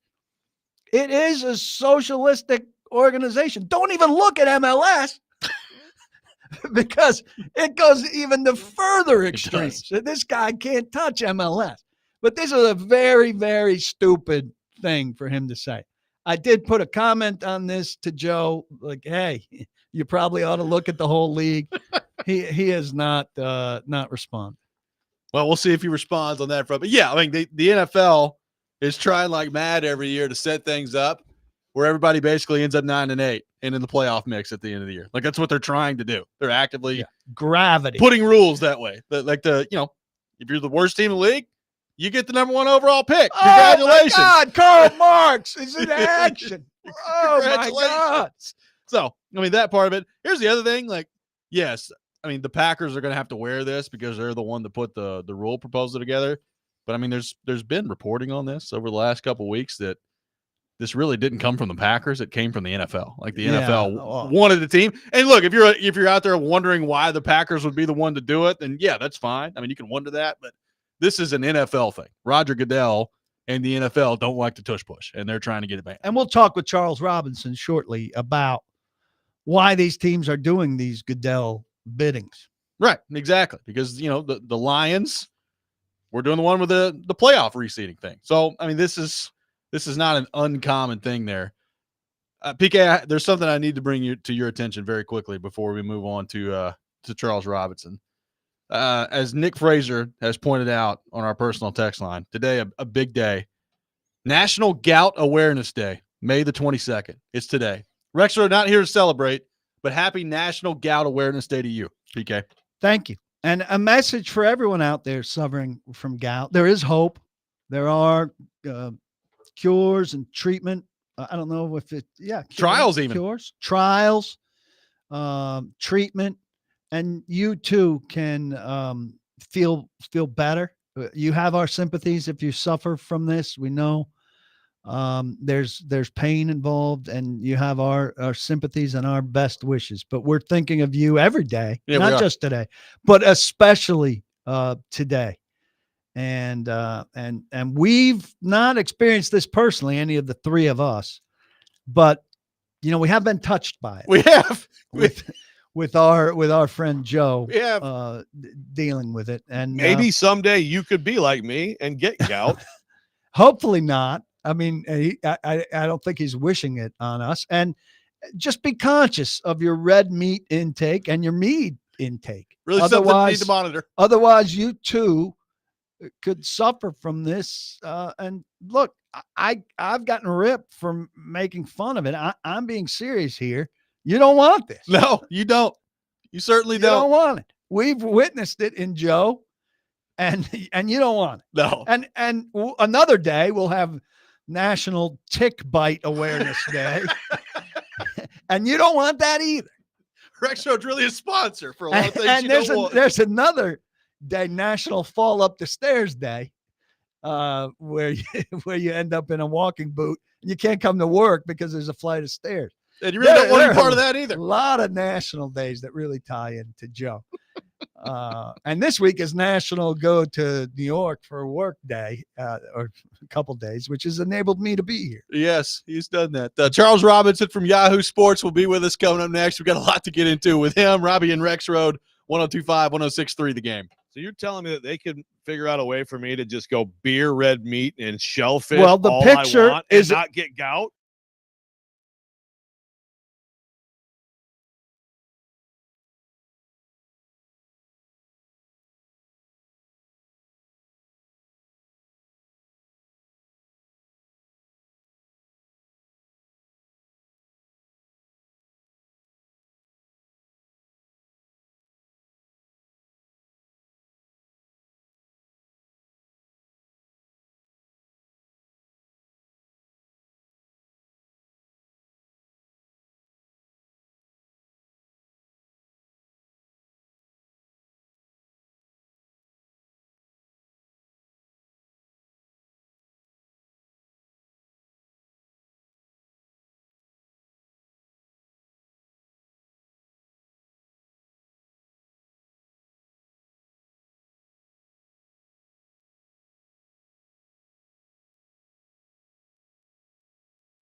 Final hour, Robby and Rexrode, 102.5, 106.3 The Game, brought to you by First Horizon, Big Bank Muscle, Small Bank Hustle. Visit firsthorizon.com/get-it-all. Robbie Stanley, Paul Kuharski, Ian Safar here with you on this Thursday morning. We head to our 102.5 The Game phone line, driven by WilsonCountyHyundai.com, and welcome in our friend Charles Robinson from Yahoo Sports. Charles, good morning. How are you?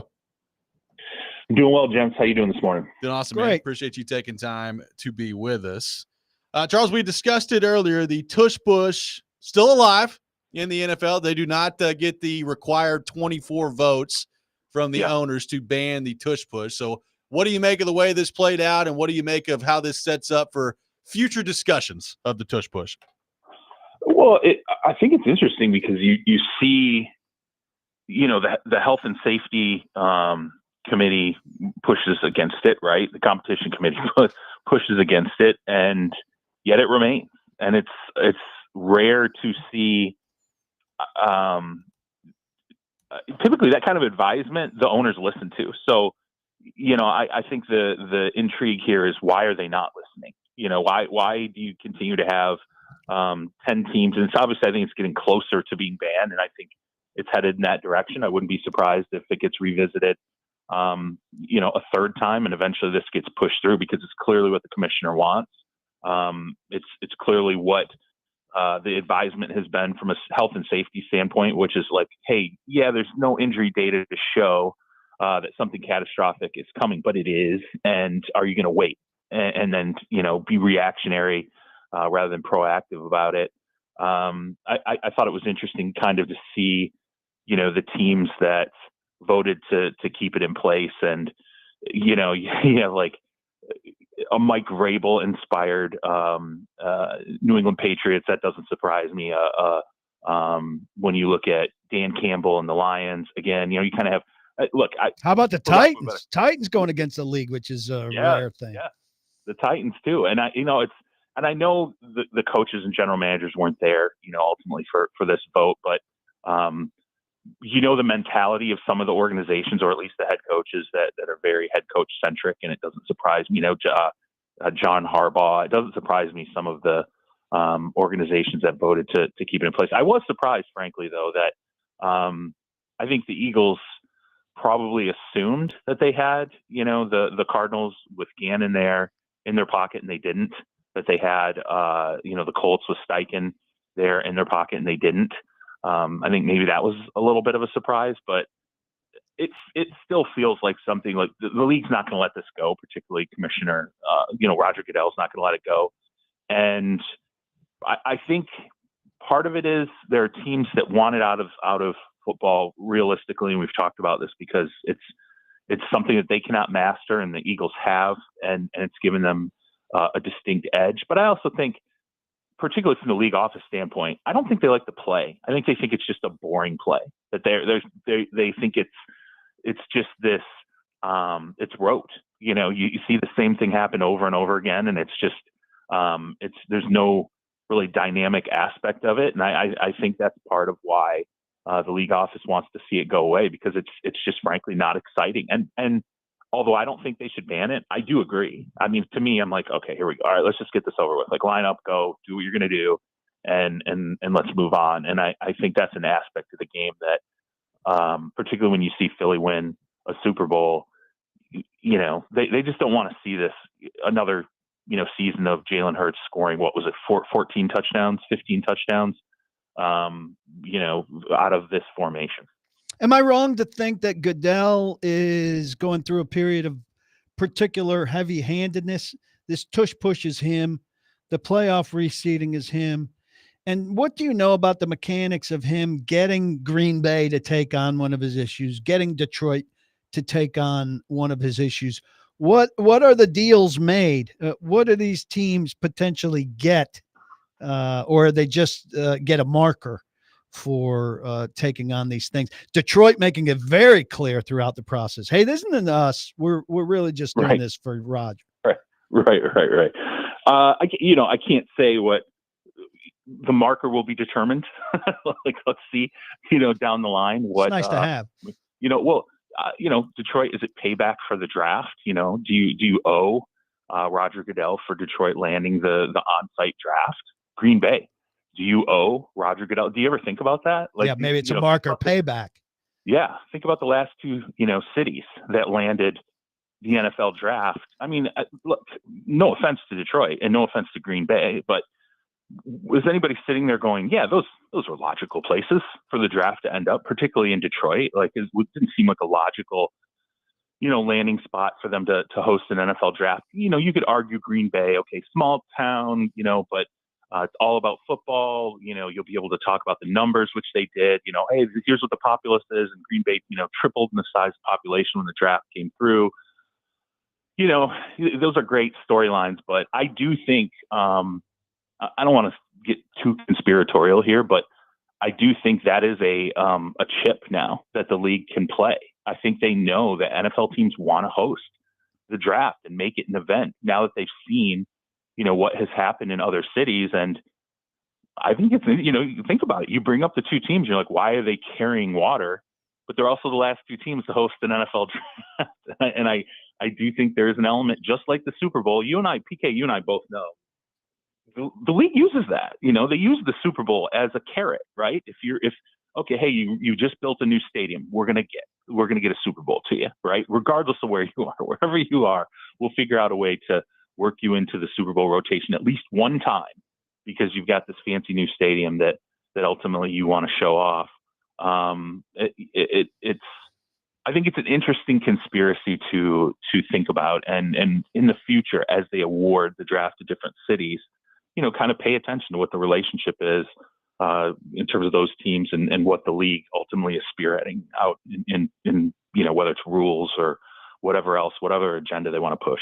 Saw clips of your panel discussion on Yahoo about the Brock Purdy contract. And the pro Purdy side was basically, and it's hard to argue with, this is what it costs. Like, your quarterback, if he's successful to a certain degree and you want him, that's the price tag, and you just swallow it.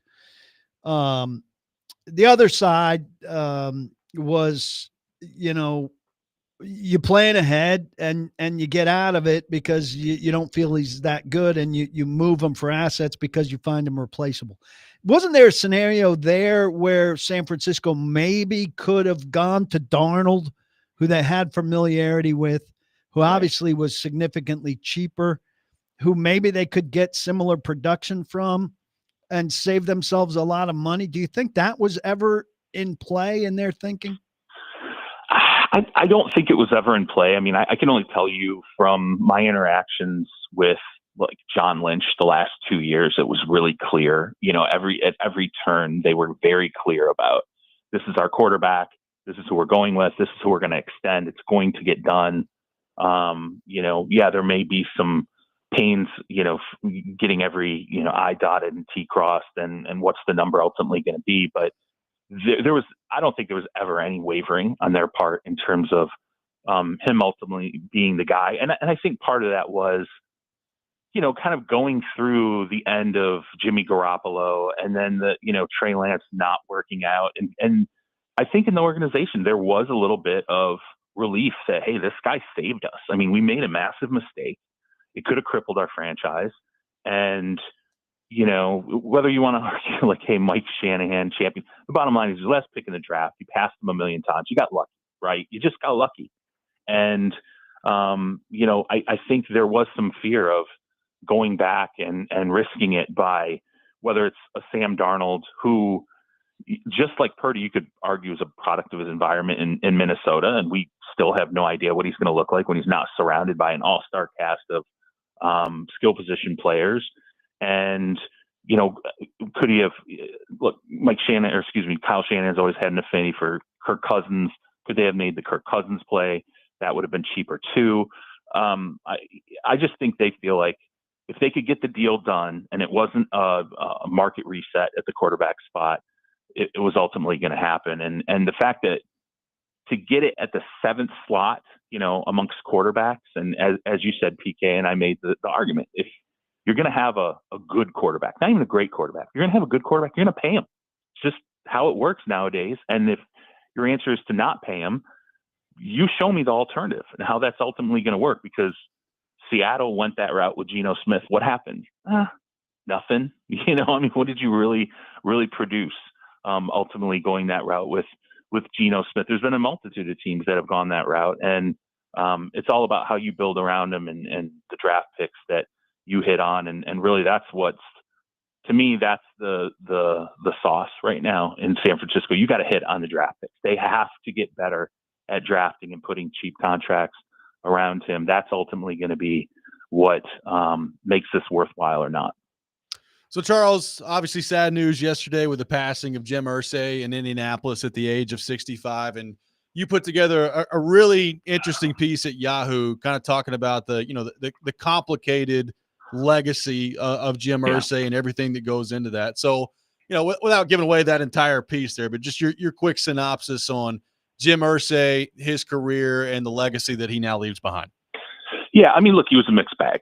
Let's be honest. Like, he was the critics. It was a lot of messiness to him as an NFL owner, and I think the thing to me that was intriguing is, a lot of owners take great pains to hide the problems they have in their lives or the mistakes that they make, or talk about kind of where they came from, particularly if you inherit the team as a child. You're a child of an NFL owner, and then you are gifted this ability to be an NFL owner, whereas other NFL owners had to go out there and make their way through the world, make their fortune, and then buy into being an NFL owner. It's a very different position to be part of the nepotism that happens in the NFL. And I don't feel like he ever ran from that. I thought it was really interesting. And to me, I felt like when I heard that he had died, it didn't take me long to sit there and consider, like, his defining moment was this time in the NFL when the league is trying to get, Dan Snyder out. You have all these owners that are trying to get Dan Snyder out. There's congressional hearings and there's investigation after investigation. There's a suspension. And you just had no owner who stood up and said, yeah, you know what? There's grounds to kick him, to boot him, right? And then the guy who delivers the message, and he did it purposefully. That was the interesting thing to me. If you go back to that October meeting in 2022. Sought out microphones. Microphones, right? Absolutely. Walked through the Conrad lobby, went straight to reporters. And it was like, this dude knew what he was doing. And he walked up and he just laid it out. He said, yeah, there's merit to launching him, to getting rid of him. And it was a shocking moment because we don't see that. We don't see that inside the fraternity where you see them go after each other. And especially just as blunt and bold as possible. And what was intriguing to me at the time, and I even thought about it then, I was like, this came at a time when we were hearing that Dan Snyder was basically holding a knife, to all these other owners saying, you want to do this? All right, I'll play dirty. And you got secrets? People are going to find out what's going on. They're going to find out whatever your dirt is. You took the guy who had an immense amount of dirt, and he was weaponized. But the way you could weaponize him was his dirt was already out there. Everybody knew he had gone to rehab, that he had gotten, the DUI arrest, the 6-game suspension, the multitude of other things that had happened, that he'd been out there talking about substance abuse issues and struggling with mental health and, the problems he had inside his own family and all these different things. He couldn't be, what was Snyder going to do? It was already out there. So this was the right guy at the right time to step out there. And I think that's sort of, in at least in my mind, part of his defining legacy was he was the one who stood up, and we knew at that point, oh yeah, Snyder's probably done. Like this is finished, because this has never happened before. And, like I said, it's part of a complicated legacy for him. And I will say this real quick about him. I do think he gets shorted. They should have won more titles with Peyton Manning in Indianapolis. He lamented that for a long time. I think right up until his death. But I will give him credit. He was the one who hired Bill Polian. He was the one who, when the team landed in his lap, he went to the owners' meetings and he listened to Wellington Mara. He listened to Dan Rooney. He listened to the advice of people who had done it better than the Colts had done it. And then he made some hires that turned the Colts into an organization that had an immense amount of success for 16 years, won a Super Bowl, changed the NFL in some ways offensively. And, I think he should get at least some credit for that. It shouldn't all go to Peyton Manning. It shouldn't all go to Bill Polian. He did make some good decisions in that run. Charles, the NFL owners obviously making a push for the Olympics and the players playing in the Olympics in 2028. That looks like it's going to happen. And we were talking the other day on the show about like how many players, when it comes down to it, are really going to be all in and interested on this. So what's your thought on Olympics, flag football, and NFL players participating in 2028? Well, we'll see when push comes to shove, because it's interesting that Justin Jefferson gets up there and he talks about, this being something that obviously he's a proponent for. Guys talk about dreaming about it, and then he's non-committal about ultimately whether he's going to play. But let's be fair. It's in 2028.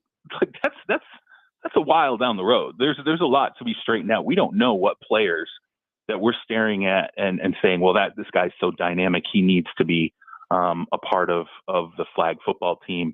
I think there's so many questions to work out. I love you guys to tell me this. How do you do this? Like, what's this? What is this going to look like? I mean, do guys play both ways in flag football in the Olympics? Like, what's the, like, tell me how developmentally you build this team. And moreover, can you make mistakes? Like, is it, I see people naming their flag football team. Like, is it that easy? Do we just go, let's just take the best athletes and throw them out there? Everybody presumes that it's that easy. Right. You're just going to throw it up and your guy's going to jump and catch it. And we're that physically dominant. And so that's my question. Is that true? Like, I don't know if that's true or not. And it was funny because I was talking to a personnel guy in the AFC, and he said to me, he goes, look, man, down in Texas, I watched, football for years and years and years on the personnel side. And he said, you would see in high school, you would see some of the worst high school teams, like just bottom of the barrel, would be the absolute best 7-on-7 teams. They couldn't win a game on the high school football field to save their lives, but they would go and win 7-on-7 championship after championship, in the summer and the spring. And he said, it's not the same. It's just not. He's like, just because you're staring at guys who are absolute great all-world football players in the NFL structure doesn't mean they're going to be necessarily all-world flag football players. And so I hear that. I can't tell you if that's true or not. I don't know. I literally have I'd sit here and I'm spending all this time trying to figure out, like, just answer me this question. Is there a wrong way to do this? Because that's what you want to avoid. Is there a wrong way to build this team? And I don't know what that answer ultimately is. That's the fascinating part of this for the next 3 years, is seeing how exactly this is going to function, how a team should be built. And who is going to be there in 2028? And really, it'll be before, obviously. We'll know along the way because people are going to have to try out and want to play there. And I did talk to, George Atala, who was in the union for 16 years as an executive. And, Atala was like, look, I've been talking to players about this whole Olympic experience and flag football for years. And he swears up and down the Stars want it. He's like, the Stars want to play. They want to be part of this. And, we'll see ultimately if that's what's happening, if that's what does happen. I'll say this to you guys. NFL players have egos, right? We all know that. Everybody wants to flash their Super Bowl ring and they want to count rings and all these different things. 53 plus Super Bowl rings get, handed out every year. If it's 12 gold medals every 4 years, you're going to tell me that some of these NFL players aren't sitting there going, yeah, I want to be the guy with the medal. I want to be the guy who only gets one of those 12 things every 4 years. You can brag on your Super Bowl ring where 53 plus are handed out every year, but I got a gold medal that almost nobody's going to have in the league. Charles, what's your take on all the Caleb Williams noise that's been out there over the last week, of the book coming out from Wickersham and the comments from his dad about maybe trying to circumvent the draft process and not end up in Chicago? I mean, obviously they've moved on from that coaching staff now, but I have to imagine, like, especially if he gets off to a rough start and doesn't play well, that's probably not the last time we're going to hear about that in Chicago. It's not great, right? It's more noise, and it's a reminder of the pre-draft noise where it was like, okay, here's the painted nails and the pink phone and like how he talks about his teammates and how he carries himself and all. And then meanwhile, at the same time, we were having all these conversations. They're potentially thinking about lawyering up to do what, or go play in another league that's not the NFL, which is laughable to me. It's not. On one hand, I will say this: their assessment of that staff and it kind of being the crap show that it was correct. They were right. It was. It was. They were not wrong in that respect. So you have to give them that. But you can't have, how long are we going to do this? If he goes out and he wins, nobody's going to care, right? If they go out and Ben Johnson's great and he turns in the right direction, this all becomes, whatever. It's the prologue to what they finally got to. But if you're right, if he struggles with Ben Johnson and there are issues, this is going to come up. It's going to be talked about again. And at the very least, I think it's embarrassing for the Bears front office, right? That this all occurred behind the scenes, and then now it comes out, what the thought process was, because the front office is still there. like the coaching staff's gone, but the front office is still there. So, they didn't have a high opinion of the Bears, and not everybody's gone. So that's something I think that ultimately lingers. But wins and losses, that's all that matters. It's same with Tennessee. How many times are we going to talk about Callahan and whether he's going to be there or not? And, what's the offensive line look like? The wins and losses are going to dictate it. The success of the young quarterback, that's going to dictate whether or not people lose their jobs. You have a sense of this Favre Netflix deal yet? I haven't had a chance to dig in. I've been hearing that it's coming. I saw the trailer for it. I'm excited to see it. I'm definitely excited to see it. And it's, I think to me, what's interesting about this is before, all the welfare fraud stuff and all those things that came out, I think it's interesting. They're going to go back to the Jen Sturger stuff with the, sending her pictures of his parts. And I always thought, to me, it was interesting that he kind of escaped that. He was, his era was before people really cared. It kind of got, not that it wasn't a thing at the time, but it was remarkable to me that he retired on the doorstep of what would have been an NFL investigation. He would have been, I believe, suspended. And it would have, I think, been a bigger deal in terms of how people looked at Brett Favre. And maybe the questions would have been a little louder about what kind of guy is this? I think that's what this is going to be about. But, I haven't seen it, but I've heard, some of the stuff that's going to be in there. And I'm very, very interested to see how this impacts his legacy, which up until this point, I think has still remained, aside from the welfare, fraud stuff, has remained intact in terms of the league's embrace of him and how he's talked about in terms of sort of the lineage of, Green Bay and Minnesota and the things that he accomplished. Charles, you'll be happy to know Rexrode sustained a tick bite earlier this week, was in great fear of Lyme disease, and has since come out on the other side of it. He's all good. He got this. It's fine. Don't worry. Are you serious? Oh, yeah. Yeah. He tick bites, I think. He texted us Sunday night and he was like, "Hey, I got a big problem. I'm going to have to leave halfway through the show on Monday, go check out a tick bite." He was very concerned about Lyme disease, but I think he's okay. Okay, so he's the first person I've ever known in my life. I'm 48 and I've never known anyone who's gotten bitten by a tick.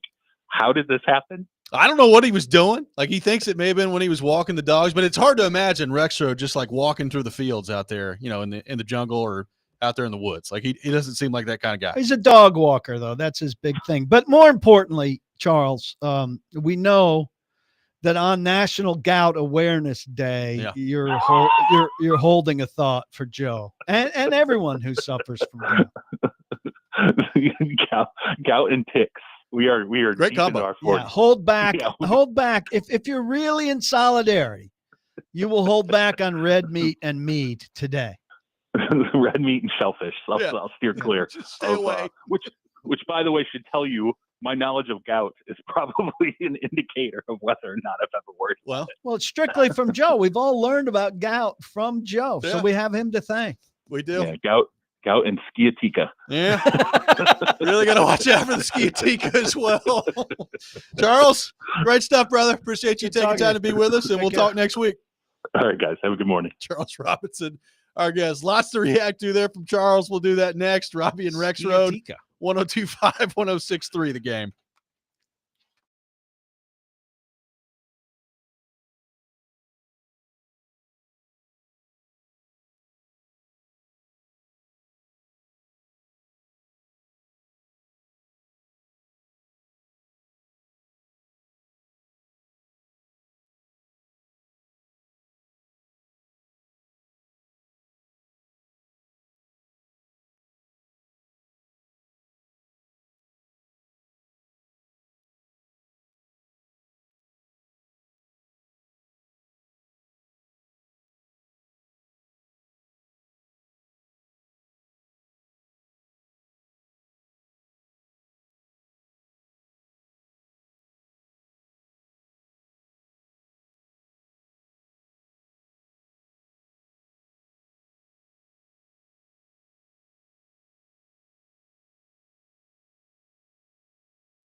Tune in to 102.5 The Game tonight for your SEC baseball tournament coverage. Listen as number 4 seed Vanderbilt takes on Oklahoma at Hoover Metropolitan Complex in Hoover, Alabama. First pitch at approximately 6:30. Coverage also available on the Game Nashville app and at theGameNashville.com. Robby and Rexrode brought to you by First Horizon. Big bank muscle, small bank hustle. Visit firsthorizon.com/get-it-all. Robbie Stanley, Paul Kuharski, Ian Safar here with you. Appreciate Charles Robinson for being with us in the last segment.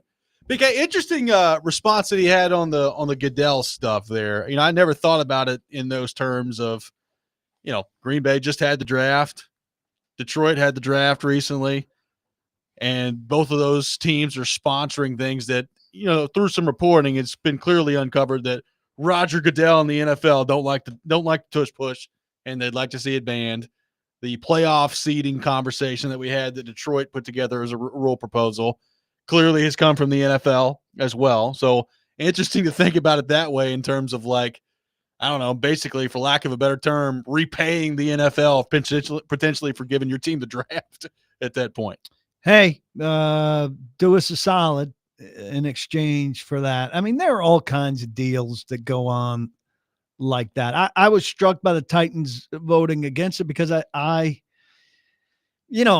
there's not that much that comes public about teams aligning with the league or not aligning with the league. But my perception of the Titans is always that they've been viewed as a good soldier. And Bud certainly, this is kind of lines up with that draft thing. When the league went along with the Titans move, with the Oilers move to Nashville, he certainly gave up his, I don't want to say gave up his vote, but he pretty much agreed that he would go along with what the league wanted on big matters for an extended period of time. So the Titans were in the league's yes column for a lot of important stuff for a long time after the league helped them get here.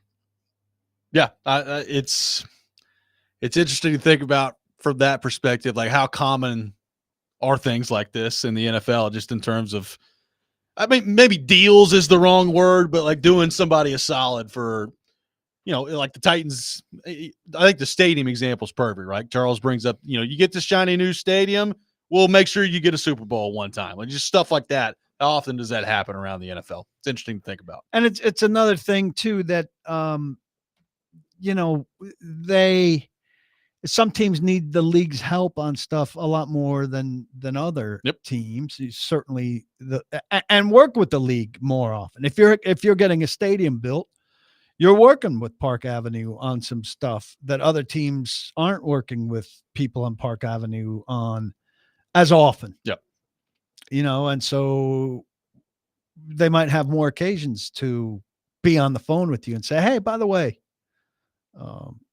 what about X? Stuff like that.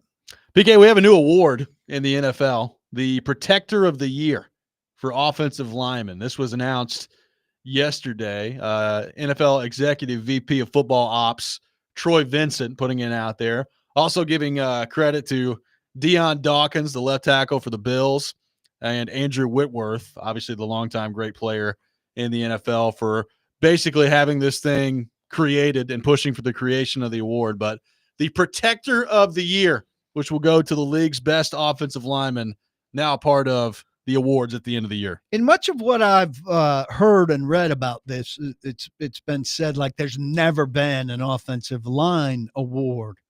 And so I was reading today an interesting piece by John Turney, who's very much a league historian, and he writes for Talk of Fame, which is a site run by Clark Judge, who's a Hall of Fame voter, a colleague of mine who I talk to periodically about Hall of Fame matters, and who asks me to contribute like a a paragraph once in a while to one of these pieces he's doing there on the Hall of Fame issues and the like.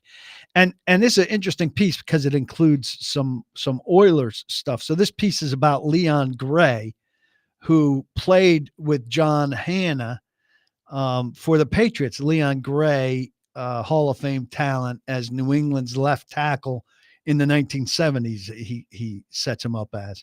And Hanna's making a case for Leon Gray as a Hall of Fame candidate. And in this piece, he says he broke, he's talking of Gray, Hanna, one of the great offensive linemen of all time, right?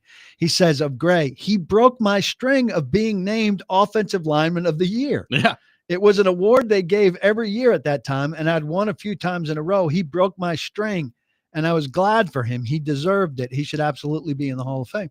So I was struck by this coming out at this time where this Protector of the Year is being sold as like the first offensive line award, that John Hanna had won something called Offensive Lineman of the Year several times, and that Gray then had taken it away from him. Well, it makes sense to have an award like this. I'm interested to see how do they go about awarding it? Well, like who's in charge of it? What's unclear is it's the AP panel votes for and selects MVP and Offensive and Defensive Player of the Year and Comeback Player of the Year and Coach of the Year and all of these things.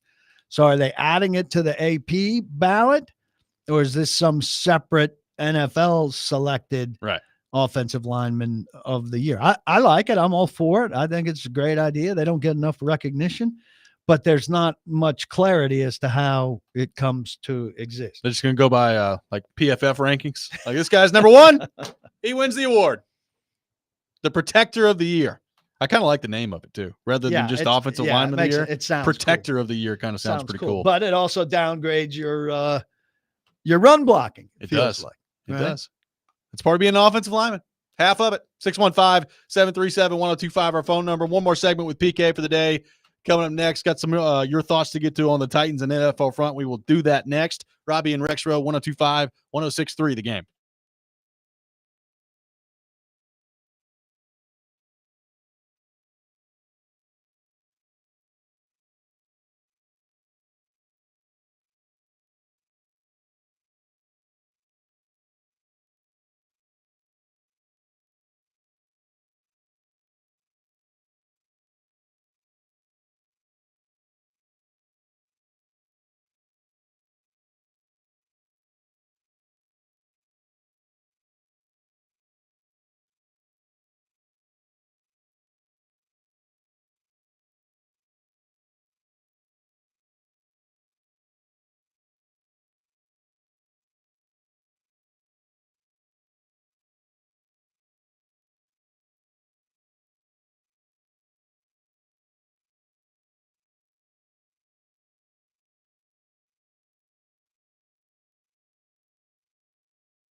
Welcome back in. Robby and Rexrode live from our Busy Bee Plumbing, Heating, and Air Conditioning Game Nashville studios. Home of the $99 yearly Beehive membership, where the buzz is always about great service. Paul Kuharski with me here on the program, taking some of your thoughts. 615-737-1025.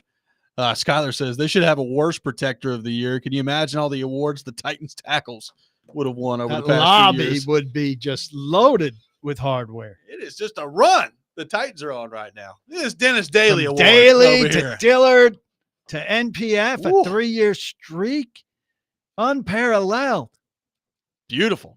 Can't wait to see if NPF and Dillard get on the field for San Francisco. That'll be fun. Gino on the text line says no primetime games for the Titans. Voting the tush push vote was Amy giving the middle finger back to the NFL. It absolutely was not. I hope he's joking. That they would connect those two things is ridiculous. I got one texter going back to the Brock Purdy conversation, says the only reason Purdy is a conversation is because of where he was drafted. If he'd been a first rounder with the same resume, there's no question he gets this contract, period. It's from an unnamed texter on the text line. What do you make of the Brock Purdy contract? I agree I think this is a league problem. Now, it's not, what is he, 7th? I think Charles said. Yeah, I believe so. But in AAV. I do think they're doing a better job of finding some sort of middle ground for quarterbacks that deserve middle pay. Like Darnold's deal was pretty reasonable. Geno Smith's deal seemed pretty reasonable. But there was a point where just like if you are a second contract quarterback, you get like premier quarterback money. And I think that for a time was kind of broken in the league. I think they're recovering from it somewhat. But the gap between Burrow, Mahomes, Allen, and Brock Purdy needs to be significant. I haven't looked at the numbers to see if it's significant enough. But once upon a time, not too long ago, it was not significant enough. Well, yeah. I mean, that's why, because it's based on franchise tags. It is. And franchise tags are based on the average of the salaries of the top guys. And the top guys make a bleep ton of money. But and Brock Purdy shouldn't be connected to that bleep ton of money because he's not on par with those guys. And some of this is on like the owners in the NFL as a whole too, though, because like last offseason is a good example. Like Trevor Lawrence got $55 million a year.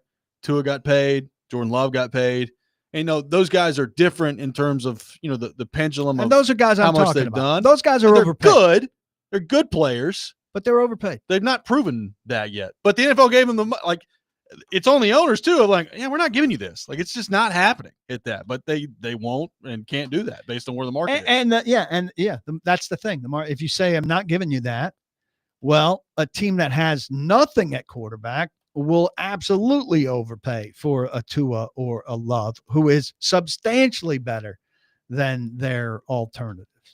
Exactly. So I get it. It's the price of doing business in the NFL, but I'm with you. Like there should be a very significant gap between Mahomes and Allen and Burrow and Jackson and some of these other guys that we're talking about. So that's where like Purdy to me maybe could have been the test case of somebody saying, you know what?